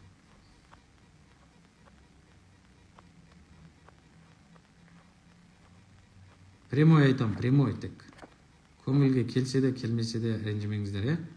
Дұрыс айтасыз, мен кредит наркоман екенмін, құлдық сан екенмін дейді. Міне, молодец, мойындады. Шындық қой дейді. Құлдық сана, құлдық деген ол тек қана рухани тұрғыдан құл болмайды адам. Адам политикалық, саяси құл болуы мүмкін. Ол кредиттің наркомандары, олар экономикалық құлдар. Олар банктың ақшасын төлемей шетелге шыға алмайды, жұмыстан шыға алмайды. Бір апта жұмысқа бармай қалса, ол жұмыстан шығып қалады. Қысқасы, сен экономикалық құлсың. 20 жылға сенің иең Каспий банк, сен 20 жылға иең Сбербанк. 20 жылға сенің хозяйның, сенің экономикалық қожайының ол отбасы банк болды. Осы шындық, ащы шындық, жылататын шындық. Нұрлан мырза, жақсылық жасасам, Алла маған міндетті түрде қайтады деген Алламен саудаласу емес пе дейді. Иә, саудаласу. Пространстводан қайтады деп ойласаңыздар, сол үшін Алланы қоспаңыздар деп жатырмын ғой.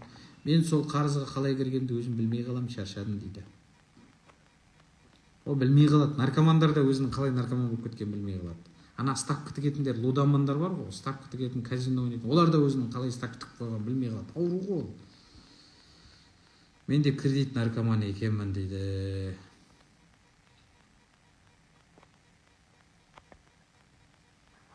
Енді болды, онда түсінттік, бәрін наркоман екенсіздер. Сондықтан осы дофаминді, мотивацияны арманыңыздан, миссияң, кеше тапсырманы сол үшін арман, миссиядан бастадым ғой. Арманыңыз, миссияңыз күшті болған кезде, сіз шетелге барып демалуды, Прада киюді, Гуччи киюді армандасаңыздар, Cartier киюді, сонда олардың әрқайсысы 5 миллион, 2 миллион, 1,5 миллион тұрады, қымбат брендтер. Сіздер соларды киюді армандаған кезде, соларға бір күн жетем деген мақсатыңыз болған кезде, ана кредиттерден тез құтылып кетесіз байқамай. А сіздерде ондай арман болмағаннан кейін, әлемді өзгертем, әлемге пайдам тигізем, қазақты көркейтем, елімді көркейтем, жерімді көркейтем, әр қазағым баспаналы болсын, әр қазағым білімді болсын деген мақсат, миссия болмағаннан кейін де, сізде миссия жоқ болғаннан кейін, ана қарыздың миссиясымен өмір сүресіз, қарыздан құтылу деген миссия. Анау арзан дофамин ғой, қарыз деген. Анау миссия, арман деген кішкене қиындау дофамин да. Адам оңай дофамин іздейді. Не үшін біз социальный сетке бірде-бір контент жасамаймыз, бірақ қарап отыра береміз. Арзан дофамин. Сен өміріңде қызық болып жатқан жоқ, сен өміріңде вообще бір түсті, сен өміріңде ешкім жоқ, ештеңе қызық емес, бірақ сенде ана интернеттегі приколдарды, интернеттегі байып жатқан адамдарды қарап, арзан дофаминге тойып отырасың, тегін еще арзан, тегін дофамин. тегін дофаминді алып аз долядан тұк салып қойып. А сол адамдан бір күн соткасын алып қойып білім беретін болсаң, миллиард жарылып олар жын кетеді. Потому что ол андай қымбат дофаминге оның денесі үйренбеген біріншіден, екіншіден ол сотка қарамаса жын ұрады. Егер сотка 3-4 сағат істемей қалса жын ұратын адамдар болса, олар жаңағы цифровой құлдар ғой, цифровой құлдар. Digital құлдар деп аталады. Яғни сан цифровой әлемнің құлы болып кеткен болды. Энергияны қарызға құямыз. Қарыздан, кредиттен неге құтылмаймыз? Өйткені таңертең тұрасың, арман мақсатыңды ойламайсың, тұрасың да қарыздан құтылу керек, кредиттен құтылу керек деп жалтақтап өмірді бастайсың. Ана қарызын беру керек, ана кредитті төлеу керек деген ойды, энергияны, 100% энергияны аласың да 80% қарыз бен кредитке құйып жібересің. Ол қарыз бен кредитке жабылу үшін энергия құймау керек, оны ақша құю керек та. Сіз аласыз да ана энергия түрінде беріп жібересіз. Ол сосын де олар одан сайын күшейе береді. Оларға энергия беріп жібердіңіз ғой. Олар жаңағы банктегілер саған боқтайтын дәрежеге дейін звондайды. Әй, берсейші әй деп тұр. Потому что сен энергия беріп жатсың да оған. Ана қарызы, энергияны күнде ойлай бергеннен кейін қарыз сұрайтын адамдар олар. Бұрын 1 рет сұрайтын болса күнде, қазір 2 рет сұрайтын болса. Тағы энергия берсеңіз 3 рет сұрайды, 40 рет, 50 рет сұрайтын дәрежеге жетеді олар. Олар ана кішкентай мынандай құрт формасынан үлкен анакондаға айналады қарыз сұрайтындар. Таңы сізге звондап, сізге қарғыс айтумен басталады. Деп тұрып жейді сізді. Деп тұрып жейді сіз кезде сіз не істейсіз? Сіз деп өмір сүресіз. Энергияң бәрін қарызға жібере бергенде ол қарыз берген адам күшейе береді, дракон болады. 3 басты дракон болады. Деп тұрып атака жасайды сізге. Сіз қаша бастайсыз одан. Телефон көтермейсіз, блокқа тығасыз. Қашасыз, прямом смысле қашасыз. 3 басты айдаһар қуып келе жатасыз. Сондай болып жатыр ма өмірлеріңізде? Сондай болып жатса жазып жүріңіздер, сондай болып жатыр деп. Энергия бермесек оған ақша бер просто. Міне сенің ақшаң. Ол энергияны дұрыстап айырбастан, обменный пункт деген болады, соған бар. Міне 100 энергияны береді. $100,000 бересіз ба деп. $100,000 алып, оларға ақша бер. Оларға ақша керек, оларға энергия емес. Қуып кеттің ғой дейді. Осылай айтқаныңыз үшін блокқа тығамын. Маған қарсы сөйлеуге болмайды вообще.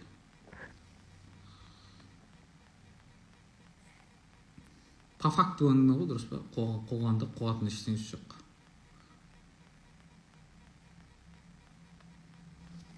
Звук жоқ дей береді, звугым жоқ па не? Сондай ғой, көрдіңіздер ма? Енді өзіңізге де біреу қорқып тұрса ұра бергің келеді ғой барып. Бүйтіп қарайсың. Кім қорқып тұр, соны ұрады. Мектепте сондай айтпайды. Кім қорқақ, сол таяқ жейтін бар.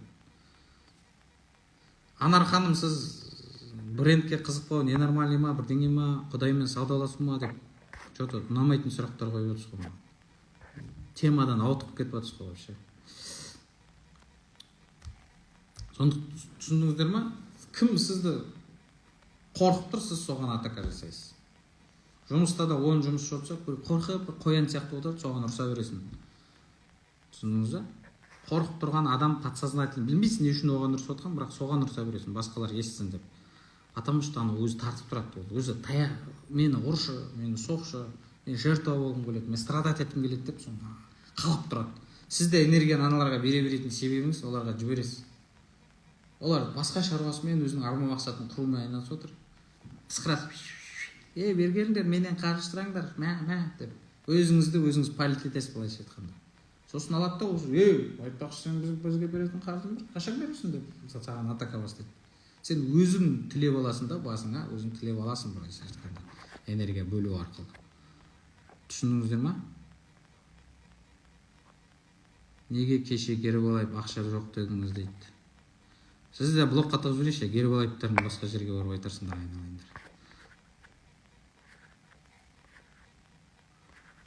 Негативке қарамаңыз өте. Адамдар маған что-то претензияларың бар ма? Претензияларың болса айтып алыңдар, бәрін блоктап тастайын. Кім претензиясы бар, айтыңыздар. Что-то маған бір-екі адам нападать ете бастады ол что-то. Мен сендерге энергия бергенге, ол энергияны маған қайтып олай негативпен шығарудың қажеті жоқ. Одан ақшаға айналдырыңдар одан да. Сіздің мотивацияңызды тыңдау үшін таңертең ерте тұруға мотивация екен күшті дейді. Шындықты айтқан адамды естсем жаным кіреді ғой.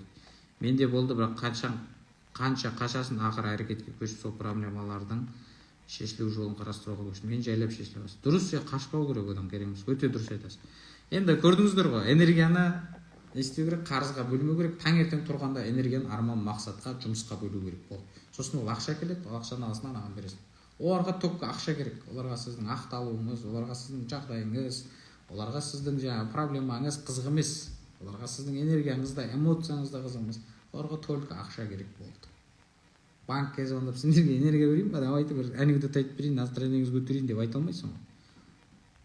Жолдасым маған мүмкіндіктерімді біліп жекесі баста дегелі көп болды. Бірақ менде құлдық, кедейлік сана болды. Енді мен 1 жыл болды Алматыға көшіп келдім дейді. Жақсы болыпты. Көшіп келгеніңіз құтты болсын. Мен де әйеліме солай түсіндірем дейді. Кейде клоун болып кетем дейді.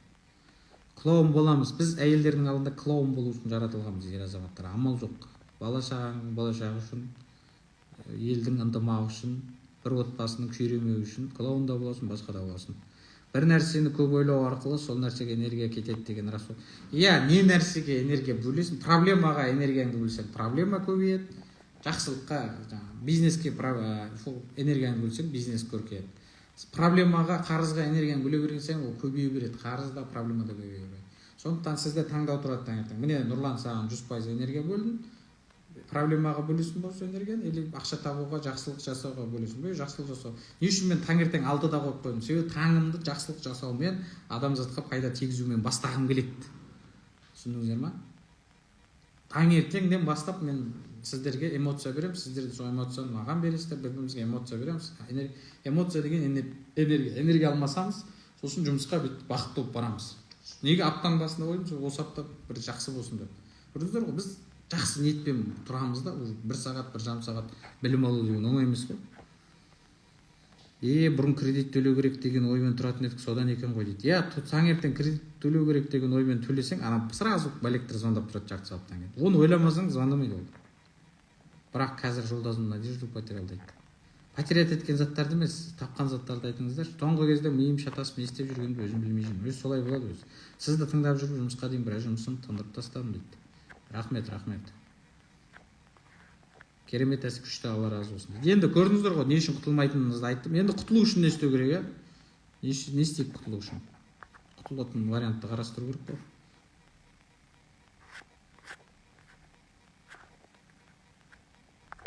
Қарыздан бұрын қарызды ойлап, олар звондайтын, қалай ойламай жайына қалдырдым, бір жағы реттетілді қазір. Өзің отпускать етіңдер ситуацияны, ойламаңыздар, сосын шешіледі өзі. Күшті о жаққа бүкіл энергия соны алып жатыр, энергия мына жаққа бұрылып кеткен ғой, жаман жолға бұрылып кеткен. Күшеніп, былай бұру керек та, мына жаққа мән бермей қою керек, өздері тынышталады, сосын ақша түсіп, ақша лақтырып жібересің. Қарыздан кредитте қалай шығамыз? Қораға кіргенді мойындау керек, дноға кіргенді мойындау керек. Болды, мен абыройым неже плинтусқа түсіп кетті, мен шаруам бітті. Енді шығуға шын ниет ету керек. Шығуға шын ниет еткенде сараңдықты қою керек. Мен түседі, Алла тағала, біз бүйтеміз. Алла тағала 5 миллион берсін, кредитін жауып тастайын деп Құдайдан сұрап аламыз 5 миллионды. 5 миллион түскен кезде айнып қаламыз. Осы қарыз қатты маздап жатқан жоқ, 1 миллион бере тұрайын, 4 миллион басқа жаққа жаратайын деп, біз уже Құдайды алдап кеттік. Құдайды алдап кеттік деген жаман естіледі. Көрдіңіз бе? Ана Құдайға берген ойдан орындаған жоқсың.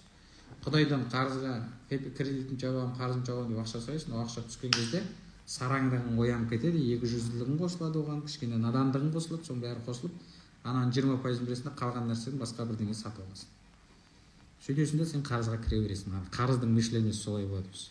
Қораға кіргенді мойындап, дноға кіргенді мойындап, шығуға шын ниет ету керек, сараңдықты қою керек, 200-лікті қою керек. Бірінші ереже, бірінші шаг, бірінші қадам. Екінші график қою керек.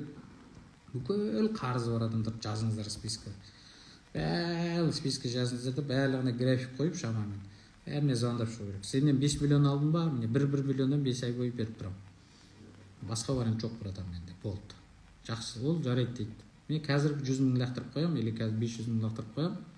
Қалған 4,5 миллионды 900 мыңнан жіберем 5 ай. Давай дейді ол. Не дейді басқа?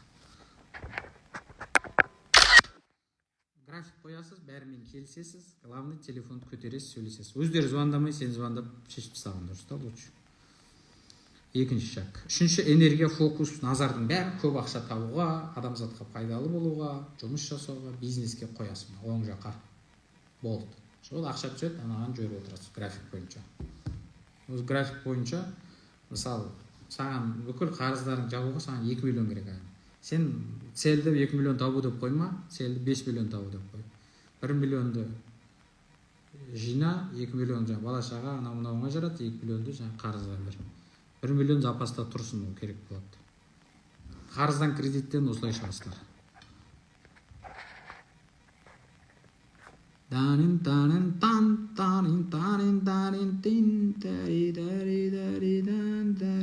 Квантовый скачокта 3 түрлі иллюзия бар.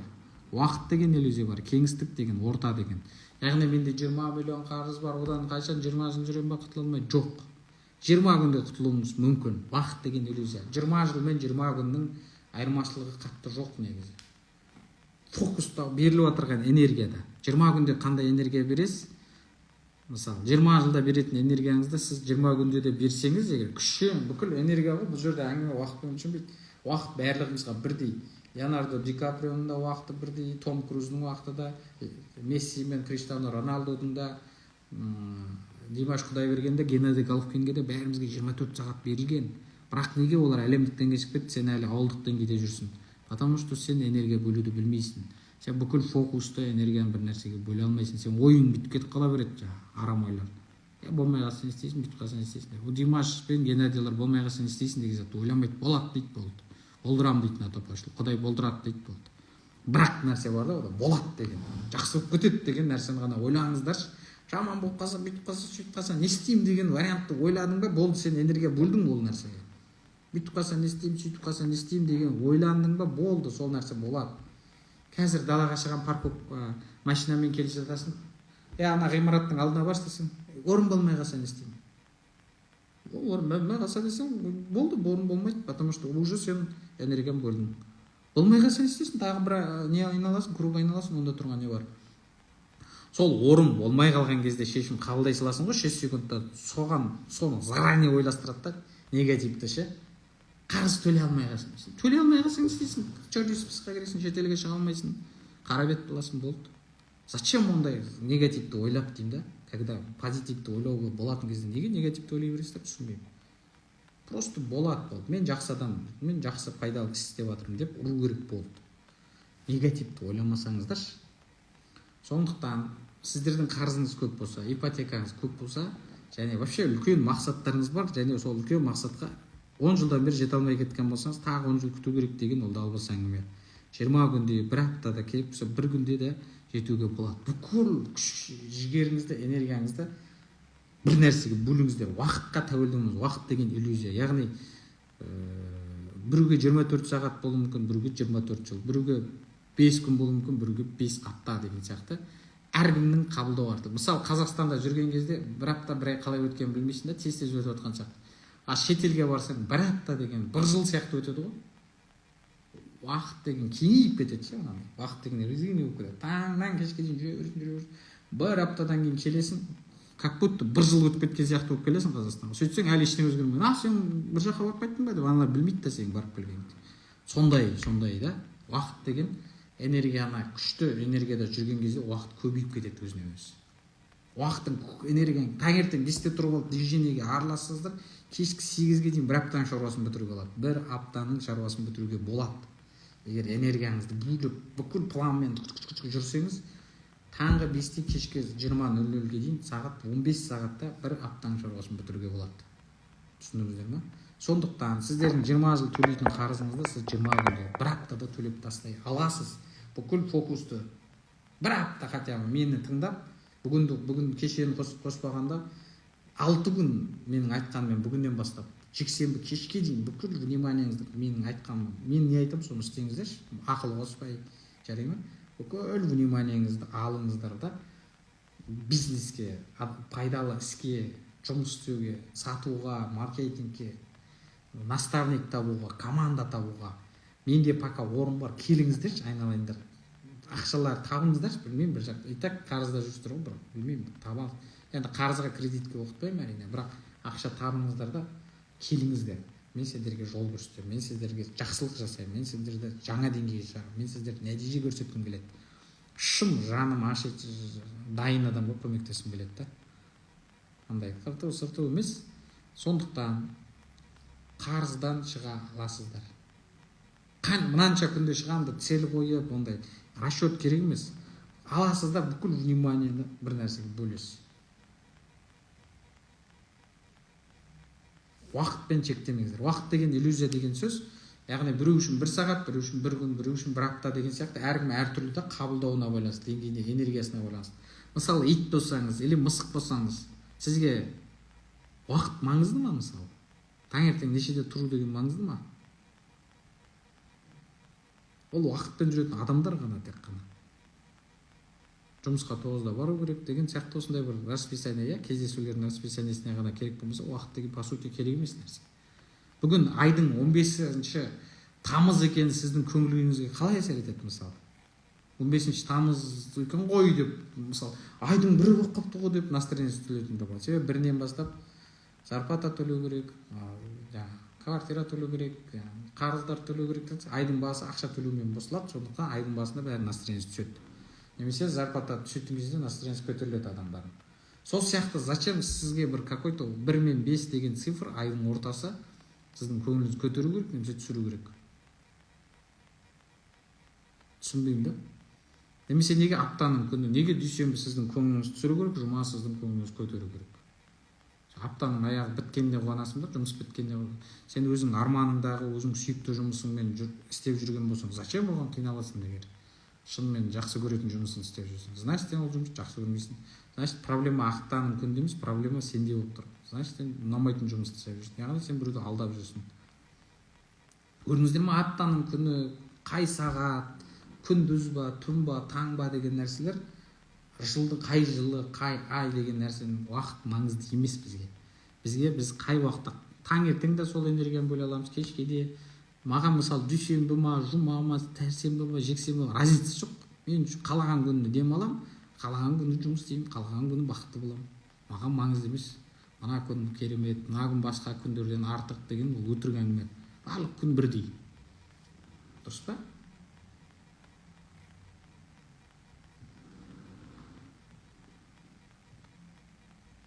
Бүгін мен гәп берем, сол көңілім көтерілгісі келіп тұр дейді. Көңіліңіз управляемый болса, онда күнді көтеріп қойсаңыз солай. Включить етіп қойыңыз, подключить етіп. 10 дегенді басып қойыңыз, көтеріліп тұрсын күнде. Уақыт деген иллюзия. Жануарларға уақыт маңызды емес. Бұрын, осыдан 2 ғасыр бұрын сағат жоқ, дым жоқ, ата-бабаларымыз не істеді? Суббота, воскресенье. Бүгін суббота, воскресенье екен, малдар шығармай қойыңдар, демаламыз. Бүгін суббота, воскресенье екен, ағайындар күтеміз деп жүрген жоқ қой. Любой уақытта келеді, қонақ күтеді. Любой күні мал шығарады. Дұрыс па? Бүгін сенбі жексенбі екен, жоңғарларға айтыңдар, соғыс ашпай тұрсын, бүгін демалып жатырық деп жазып қоймайсың ғой. У нас бүгін выходной. Работа с 10 до 6 деп жазып қоймайсың ғой. Жоңғарларға бәрі любой уақытта келеді да, патырлатып кетеді, болды. Яғни кезінде уақыт деген нәрсе маңызды болмаған кезде адамдар бақытты болған. Адамдар күшті болған, денелері ірі болған, түрлері әдем болған деген сияқты, енді кішкене ұзағырақ өмір сүрген, күшті болған, керемет болған да, проблема аздау болған. Қазір уақыт көбейген сайын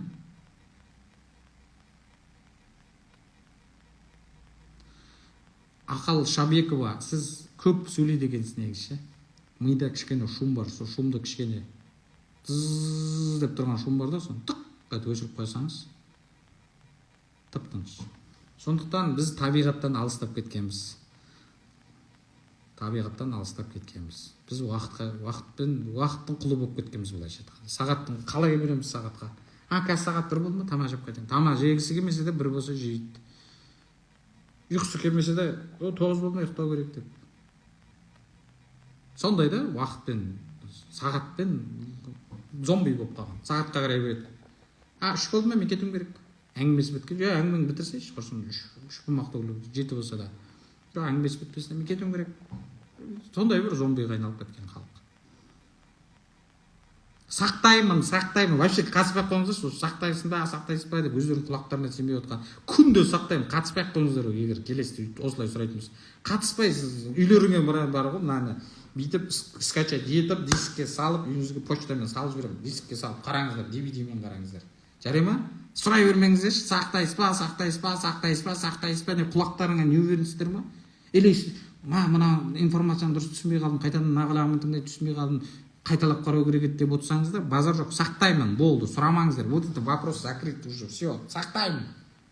7 күн сақтаймын, 1 жыл сақтаймын, вообще өшірмеймін, алыңдар да қара беріңдер. Сұрай беріңіздер ғой, сақтайсыз ба деп. Аузыма былай зыңқ еткізсең, ер адам болса бір ұрып құлататын едім. Уақыт деген, иллюзия деген түсіндіңіздер ма?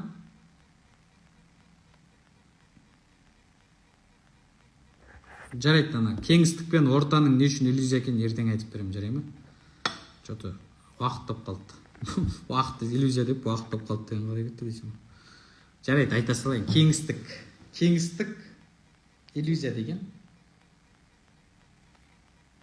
Сен Америкада жүресің ба, Қазақстанда жүресің ба, мына жерің толған мусор болса, қоқыс болса, мына жер толық қоқыс болса, сен қай елге барсаң да, сен бұл қоқысыңмен не істейсің? Дамымайсың. Біздегілер ойлайды, мен Сарыағашта немесе бір Шиелде тұрам, немесе Жаңаөзенде тұрам, болмаса білмеймін, қай жер бар. Генюшкинде тұрам, немесе Шалқарда тұрам, немесе Аягөзде тұрам. Бүкіл облыстарды біз бөліп жүрмей, ауылдарды айтып шығып жатырмын, ренжіп қалып жүрмеңіздер, бізді ғана айтты деп. Немесе Қостанайдың бір ауылында тұрасың, ит байласа тұрмайтын. Сол ауылдан Алматыға, Астанаға келсем, өмірім өзгеріп кетеді деп ойлайсың сен, өкінішке орай. Бірақ ол сенің мына жерің өзгермесе, сен қай жерге барсаң да не істейсің? Жаңағыдай өспейсің. Бірінші мына жер өсу керек, сосын барып. Ауылда да миллионер болып отырғандар бар. Қалада, ауылда. Мен сөйтіп ойлағам, Америка барсам байып кетем, керемет болып кетем. Түркияда мен 7 ай тұрып көрдім. Ол Қазақстандағы негативіңмен Түркияға барып та сол жақты былғайсың. Баяғыда бір үйрек болады екен. Әр көлге барып, мына көл жаман екен деп, ана көлге барып, мына көл жаман екен деп жүре берген ғой, жамандап. Әр көл бір үйрек болған. Сөйтіп ұшып бара жатса бір аққу айтады дейді, мына сасық көтенің болса әлі біраз көлді былғайсың ғой деп. Сол сияқты мына сасық миың болса біраз жерді былғайсың. Сол сияқты бірінші көлді жамандай бермей көтені тазалау керек та кішкене. Сонда анекдот бар. Уақыт демекші 1,5 сағат шуылдап өтеді. Бізде уақыт деген түсін жоқ, сөйлей береміз. Зато қаншама кеңістік деген сол. Сен қай ауылда өмір сүресің, қай қалада өмір сүресің, қай елде өмір сүресің, ол дамимын деген адам дамиды. Түсіндіңіздер ма? Үйрек сияқты болмаңыздар, жаңа әр көлді жамандап жүретін. Кеңістік деген сол. Орта деген окружение, яғни жұрттың пікірі маңызды емес деген сөздерді 1000 рет естігенсеңіздер де айтайын тағы. Жұрттың пікірі маңызды емес. Сіз бизнес бастаймын деп, өмір бизнес бастамаған адамдан барасыз да кеңес сұрайсыз. Сіз ненормальныйсыз ба? Олимпийский чемпион болсам қалай болады деп, өмір спортзалға бармаған адамнан кеңес сұрағанмен бір дейді. Сен бизнес қалай бастасам болады, бизнес бастаған дұрыс па деп бизнесменнен сұра. Ол дұрыс дейді. Сен барасың өзіңнің жаңа ағаңнан сұрайсың, өмір бойы такса өтіп жүрген. Немесе ана апаңнан сұрайсың, өмір бойы жаңа не болып жүрген, техничка болып жүрген. Ол, конечно, дұрыс емес, керек емес бизнес дейді. Қайтесің дейді, ертең қарызға кіріп кетесің дейді. Мен кезінде бастағам дейді, 3 рет бастағам, 3 рет те қарызға кірдім дейді. Лучше техничка бол дейді, ол айтады. Бол, техничканың әңгімесін естісең, техничка болсын. Таксовать етіп жүрген адам әңгімесін естісең, одан машиналда кредитке таксовать етсең, мен сияқтымын, қарасай, деп өзінің жаңа Яндексін көрсетеді, 450 мың, 500 мың табам айына. Жарайды, 20% алғанның өзінде 700 мың табам негізі. Жарайды, 200 мың садақа, Яндекстен бәле болды, 500 алып отырмын дейді. Көрдіңіз ба? Ол өзінің таксовать өткен, әркім өзінің көрген нәрсесімен мыслить етеді. Баяғыда бір соқыр болған екен, Алла тағала 1 секундқа ма, 3 секундқа көзін бет. Нұр берген ғой көзіне. Көзінен нұр берген кезде алдында тауықтың суреті, тауық тұрған ғой, тауықты ұстап тұрған бір кісі қарады. Сөйтіп қайтадан көзі соқыр болып қалған. Жаңа соқырдың. Сөйтіп бір адам кездесіп бір қызбен таныстырамын, сен үйленесің деп сұраса, тауыққа ұқсай ма? Тауықтан әдемі ма? Тауыққа көзі ұқсай ма? Аузы тауықтікіне үлкен ба, кіші ма деп тауықпен салыстырады екен барлығын. сол сияқты технический адам бұл полмен жуумен жаңағыдай сондай заттармен деңгейде ойланады. Таксовать еткен адам оның барып көрген білген пайдасы единственный жол ол такси, Яндекс такси болды, одан басқа вариант жоқ ода. Сондықтан көпті көрген адамнан сұрасаңыздаршы, мен сияқты көпті көрген, жас болса да бас болып жүрген, қырып жойып, мен 5000 адам жұмыс істейтін үлкен мұнай компаниясында директор по коммуникация болған адам, үлкен стратегия жазған, Қазмұнайгаздың маркетингімен айналысқан кезінде Самұрық Қазынаға көмектескен, Қайрат Нұртастың маркетингімен айналысқан, өте көп министерство, Қазақстан діни басқармасы бар, Мұқтият деген. Соны бір жыл SMM-ні маркетинг жүргізген 2013 жыл. Сұраңыздар, ана имамдар білет мен таниды. Қазақстандағы интернетте вообще имам деген болмайтын. Соның бәрін интернетте имамдар кіргізіп, бастарыңа ана тақияларыңды киіп, сәлделеріңді орап, интернетке шығыңдар. Вахабистер, неше түрлі сәләфит, мәләфит, неше түрлі сектанттар шетелге барып өздерін жаратын бәлелер қаптап кеткен кезде, мен сол мұфтиятқа келемін да, наиб мұфтимен отырамын да айтамын: аға, дін елде дұрыс тарау үшін Ханафи мазхабын насихаттағыңыз келе ма? Келеді. Онда сіздерден жұлдыздар шығару керек. Ана уағыз айтатын сектанттарда әрқайсысында 5-5 жыл бірдеңе Әл-Бұхари, Абу Мариям, Абу бірдеңе, өзбектер, тәжіктер, татарлар қаптап кеткен заман еді 2012-13 жылдар. Сөйтіп айттым, қазақтар керек, Қазақстанда туған қазақтар керек, который солар авторитет болу керек. Муфтияттың атынан қазақтар шығып уағыз айтқан кезде олар социальный сетте өздерінің түрімен отыру керек, өздерінің несімен отыру керек, атымен отыру керек. Олар халыққа дұрыс уағыз насихат жүргізу керек. Сонда ғана елдегі сектанттар азаяды, адамдар дұрыс нәрсені үйрене бастайды деп айтып едім. Осы 10 жыл дегенде енді кіре бастады қазір. Любой наиб имам болсын, жайым имам болсын, бәрі интернетте отырып уағыз айтады, анекдот айтатын болып кетті барлығы. Соның басында, қасында, ең басында осы идеяны айтқан көкелерің болады, Нұрлан Жанай деген. Жаттап алыңыздар. Дінге қандай үлес қостың, бірдеңе деп айтқандардың шапалақпен бетіне бұр қойғым келеді. Қазақша Википедияға бүкіл мешіттің суретін, Қазақстанда мешіттердің бәрін түгендеп салған мен боламын. Данияр Жігітбек деген жігіт бар, екеуміз салғанбыз. Дінге қосқан, исламға қосқан үлесіміз болсын деп бүкіл сол ислам деген порталды дамыттық. Қазақ Википедиясында қазақшалап бүкіл мешіттердің нелерін түгендеп шықтық, суреттерін әдемілеп. Сол бәрін мен жасаған кезінде 2012-2013 жылда. Бір жыл сөйтіп Арман Қуанышбаев, Ерсін, Персін, неше түрлі жаңағыдай имамдардың бәрі сол кезде шықты, сол мен айтқаннан кейін. Ораз Қажы деген наиб мүфти болады, сол кісі айтты: Нұрлан, жақсы идея айттың, давай тапсырма берем деді да, барлық Ерсіні бар, Арман Қуанышбаев деген сияқты имамдар шыға берді. Қазіргі мына жүргендер бала шаға шыны керек имамдар. Олар сол Ерсіннің, Арман Қуанышбаев, Қайрат Жолдыбайдан кейінгі поколение ғой. Мен Қайрат аға менің ұстазым, діни ұстазым, араласып тұрамыз, өте жақсы араласам Қайрат ағамен. Үйінде 3-4 рет Қайрат Жолдыбайұлы деген кісі бар, Кемел адам деген кітап жазған. Соның үйінде 3-4 рет қонақта болғам, суреттер бар, если что көрсетейін сенбесеңіздер. Аға іні болып жақсы араласамыз. Мен ұлым туылған кезде, азан шақырып атын қоятын кезде Қайрат аға звондадым. Қайрат аға, баламды қойып беріп үйге келіп азан шақырып қойып бересіз ба деп едім. Астанадан, мен Нұрланмен Астанадан келем, суббота күні. Астанадан сағат 2-де түсті самолеттің, 3-те біздің үйде болды. Өзінің үйіне бармай аэропорттан біздің үйге келді да, менің баламның атын қойып азан шақырып, сөйтіп ет жеп, рахмет айтып кеттім. Сол кезде фотоға түспеп біз өкінішке орай. Әкем көріп шоқ қой ма? Мә, Нұрлан, сен мына жігіт деген интернетте жүретін жігіт қой, телевизордан шығатын, қайдан танисың деп. Енді Құдайға шүкір, авторитет бар дедім. Әке, уайымдамаңыз, авторитет жетеді балаңызда деп. Сондықтан солай дінге, қазақ тіліне, қазақтың дініне, қазақтың дәстүріне, қазақтың дүниетанымына, қазақтың мұнай саласына, қазақтың құрылыс саласына, қазақтың қауіпсіздік саласына, тағы қандай сала бар, білім, ғылым, барлық салаға мен маркетинг жағынан көмектескен адаммын. Просто қай министрлікке, қай министрге көмектескенді, қай депутатқа көмектескенді, қай президент әкімшілігінде қандай жігіттерге көмектескенді айтуға болмайды. Болмайды, закон бойынша болмайды. Қауіпсіздік жағынан дұрыс емес. Сондықтан ашып айтпай қояйын. Жеке сөйлескен кезде бетпе-бет болсақ айтып беремін, если что сенбесеңіздер. Сондай елге үлес қосып сағамыз. Мау курс сатып, марафон сату, вебинар сату деген менің деңгейім емес деп ойлайтынмын. Бірақ соған келіп жатыр. Себебі аңқау елге арамзамолдылар көбейіп кетті. Ит жоқта шошқа үреді дейді. Білімді адамдар әңгіме айтпаса, білімсіз адамдар қаптайды екен. Сол амал жоқ, сол ел үшін, жер үшін келіп жатырмыз. Әрине өзім бірінші кезекте өзімнің бай болуымды, өзімнің ақшамды ойлаймын. Оны ойлап қалмаңыздар, тегін жұмыс істей береді деп. Бірінші кезекте өзім қалтамды, бірінші кезекте өзімнің қарнымның тоқ болғанын, көңілімнің тоқ болғанын, бай болғанымды қалаймын. Екінші кезекте халыққа көмектесуді қалаймын. Оны жасырмаймын. Түсіндіңіздер ме? Бірақ түбінде ұлтқа деген, елге деген жанашырлық бар менде.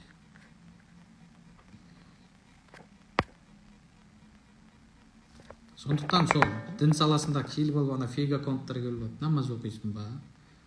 Күнде неше рет оқисың? Қанша бірдеңе өткенде біреу айтады, сен Құданы түсіре аласың ба дейді. Мен бір видеода бизнес туралы аузым көпіріп әңгіме айтып жатсам, сен Құранды түсіре аласың ба дейді, бірдеңе дейді. Сондай надандар көбейіп кетті.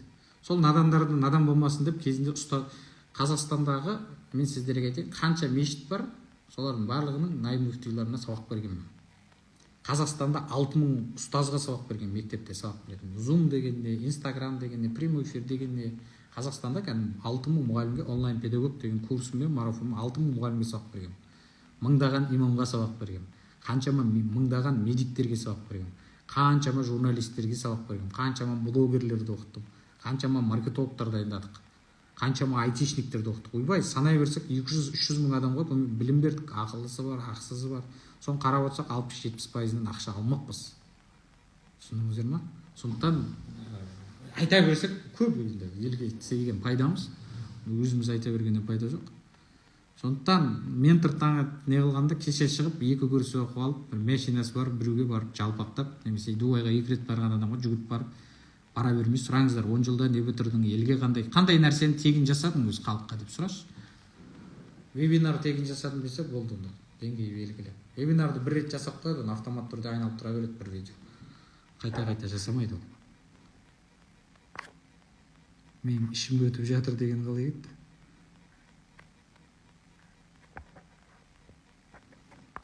Ішім өтіп жатыр деген түсінбедім мен.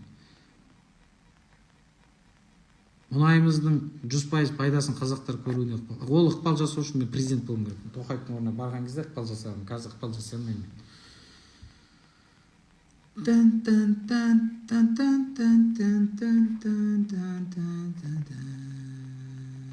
Мен 2 ай көмектесуім, жеке жұмыс істесуім 5 миллион тұрады, құрметті ағайындар. 5 миллион. Жеке жұмыс істеймін, сізде 5 миллион, 10 миллион табысқа шығамын 2 айда. Сосын топтық коучинг деген ашайын деп жатырмын.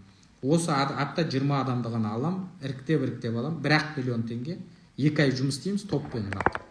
Бәріңді кемі 1 миллиондан 5 миллионға дейін табысқа шығарам тоже.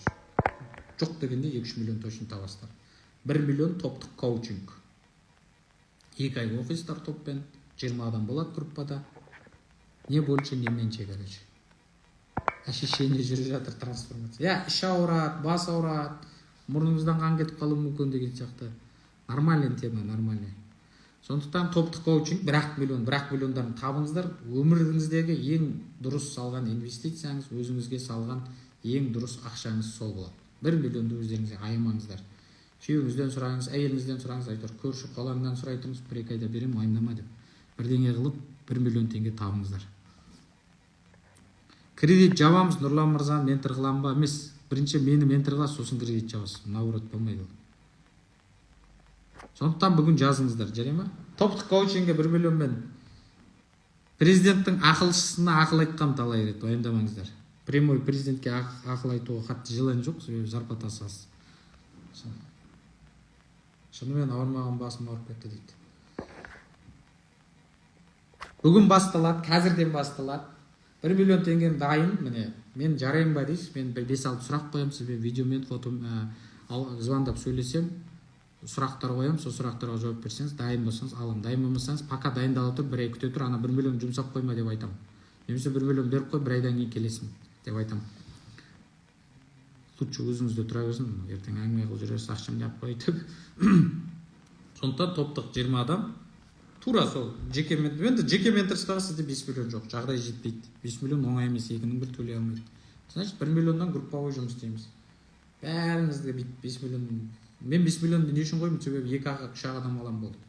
Одан артық ала алмаймын, оған артыққа энергиям жетпейді. Bir адам қанын ішіп береді, 5 миллион берген адам 5 миллион теңге қанын ішеді. Сондықтан 2 адам ғана алам да, ал мына групповой болса 20 адамға шамам жетеді. Сосын 1 миллион теңге берген адамды 1 миллионнан 5 миллионға өзіңіздің берген ақшаңыз минимум ақтап шығасыз ғой, гарантия. 1 миллион берген адам 1 миллион тапқызу өте оңай. 5 миллион берген 5 миллион тапқызу қиын просто. Жеке жұмыс деген қиын да. Ой, президент болу керек анау мынау деп қатты енді естемей қойыңыздар әсірелеп. Президент болу деген оңай емес қой, проблема керек емес қой. Осылай сабағымыз өтіп жүре берейік.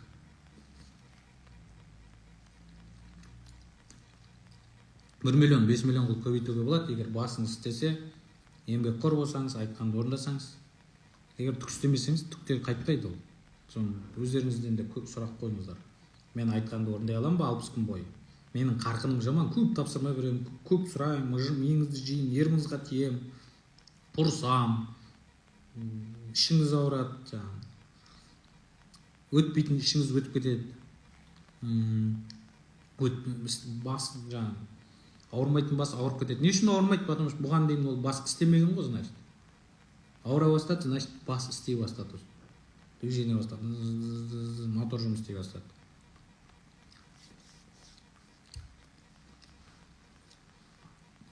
Осы сабақтан көтеріліп ақша табасыздар, Құдай қаласа. Осы 7 күнде ақша 1 миллионнан тауып жазылыңыздар. Топтық коучингке. 20 адам толып қалады бірақ, Құдай қаласа.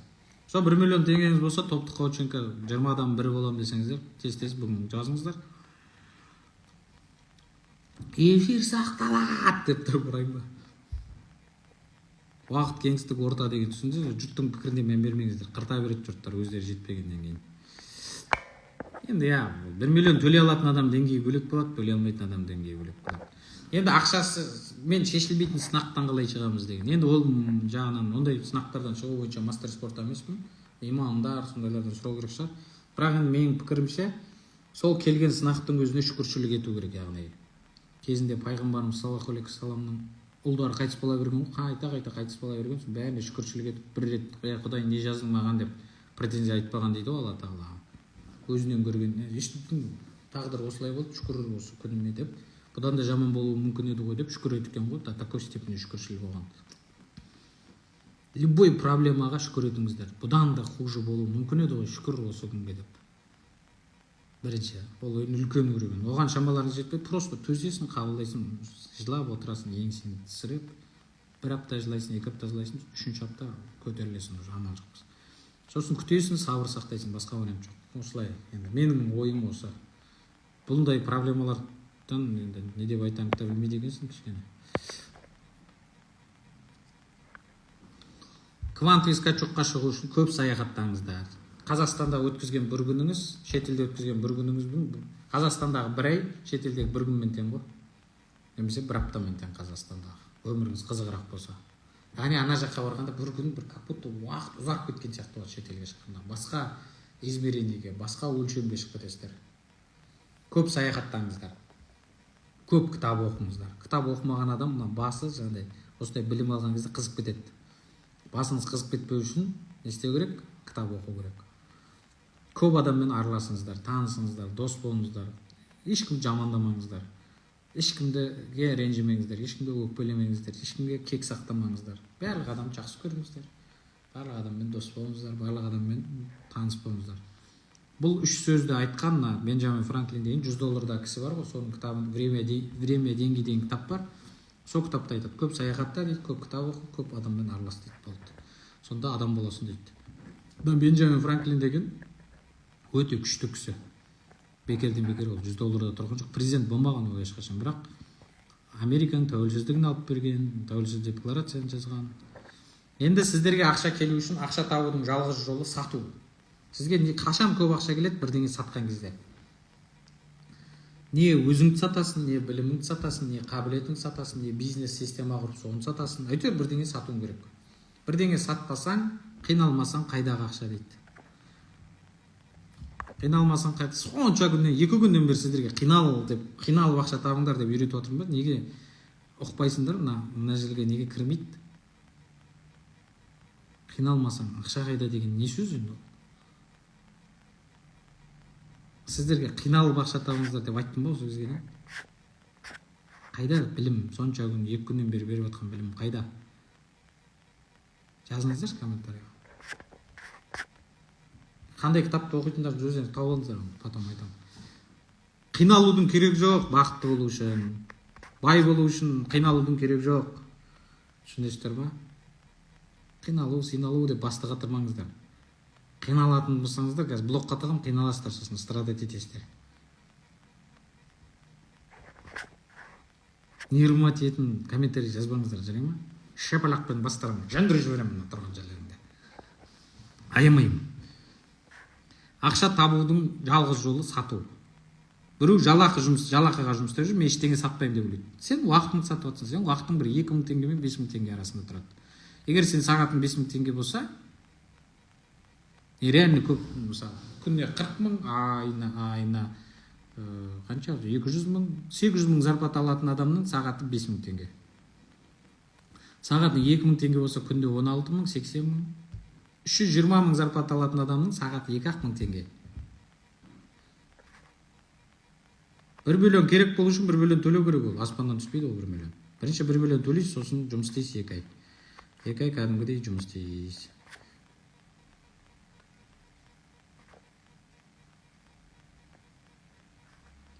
Миымен ақша тақпаңыздар, жүрекпен ақша табыңыздар, жүрекпен. Қалаған нәрсеңдеріңізді істеп, жүрекпен деген сөз ақшаны жүрекке тық деген сөз емес. Просто қалаған нәрсеңізде ақша келеді. Ақшаны ойламасаңыздар шешім.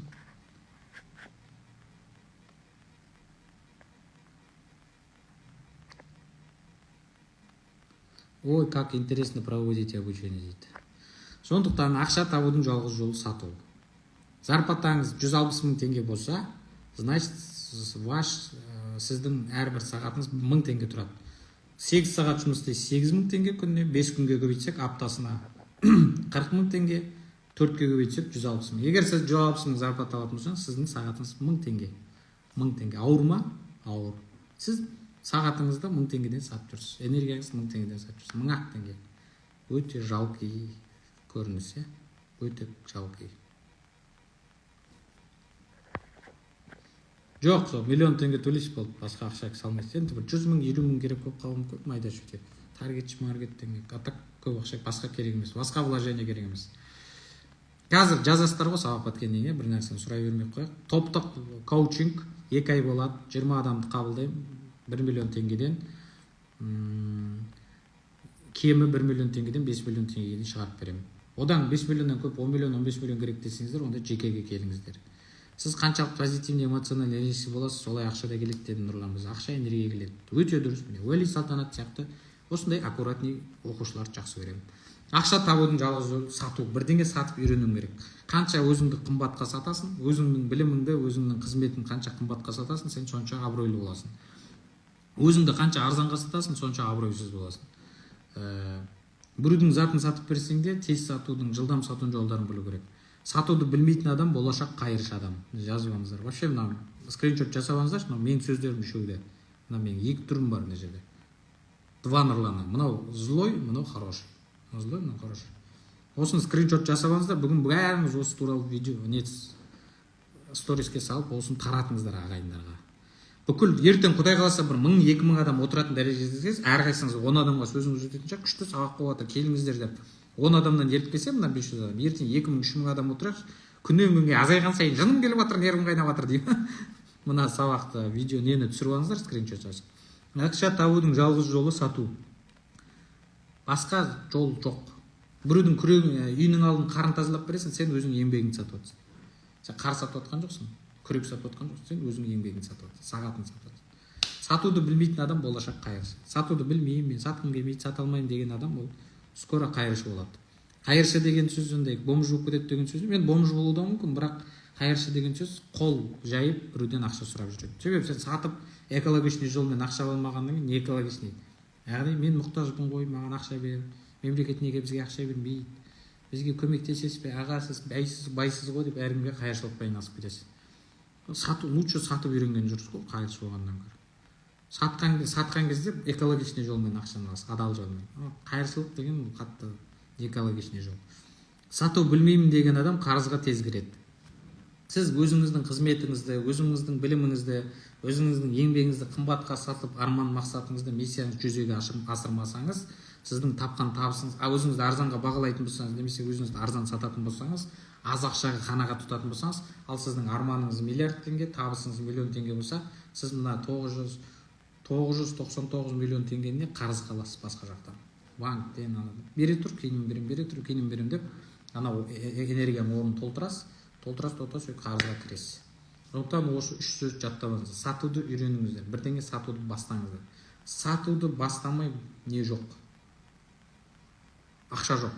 Егер сіз күшті білімдісіз, бірақ адамдармен сөйлесіп сата алмайсыз, онда бір сату менеджерін аласыз да өзіңізді оған сатасыз. Сату менеджер сізді халыққа сатады. Солай схемасы қалай істейді.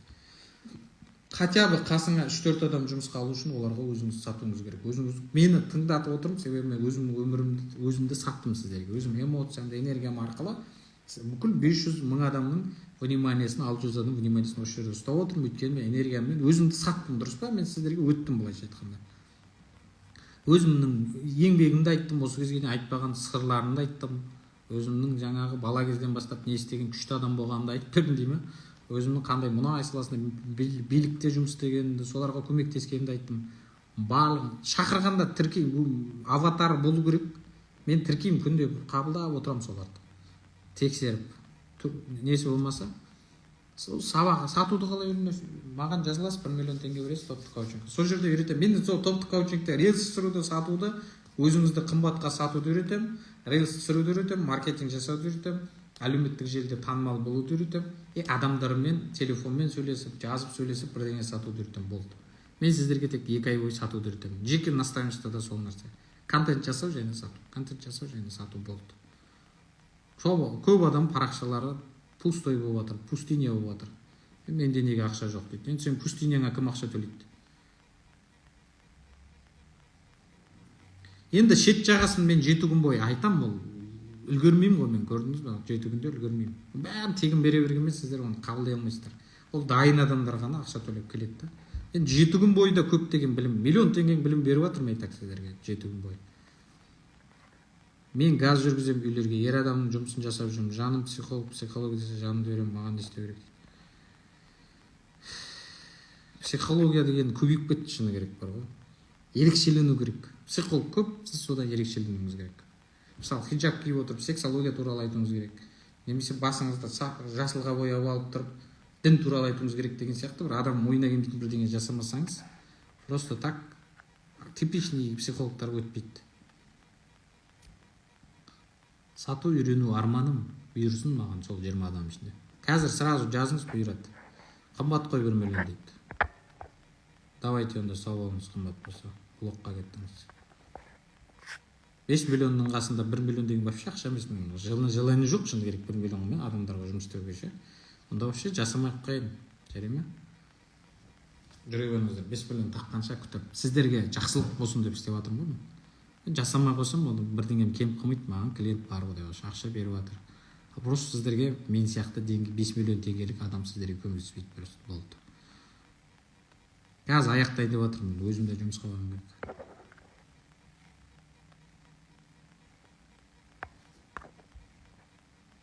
Сіздерге болсын деп істеп жатыр қойын, ағайындар, өзіміздің. Менде тұрып тұрған қазына жатыр деп ойлаймын дейді. Шығарсаңызшы қазынаңызды.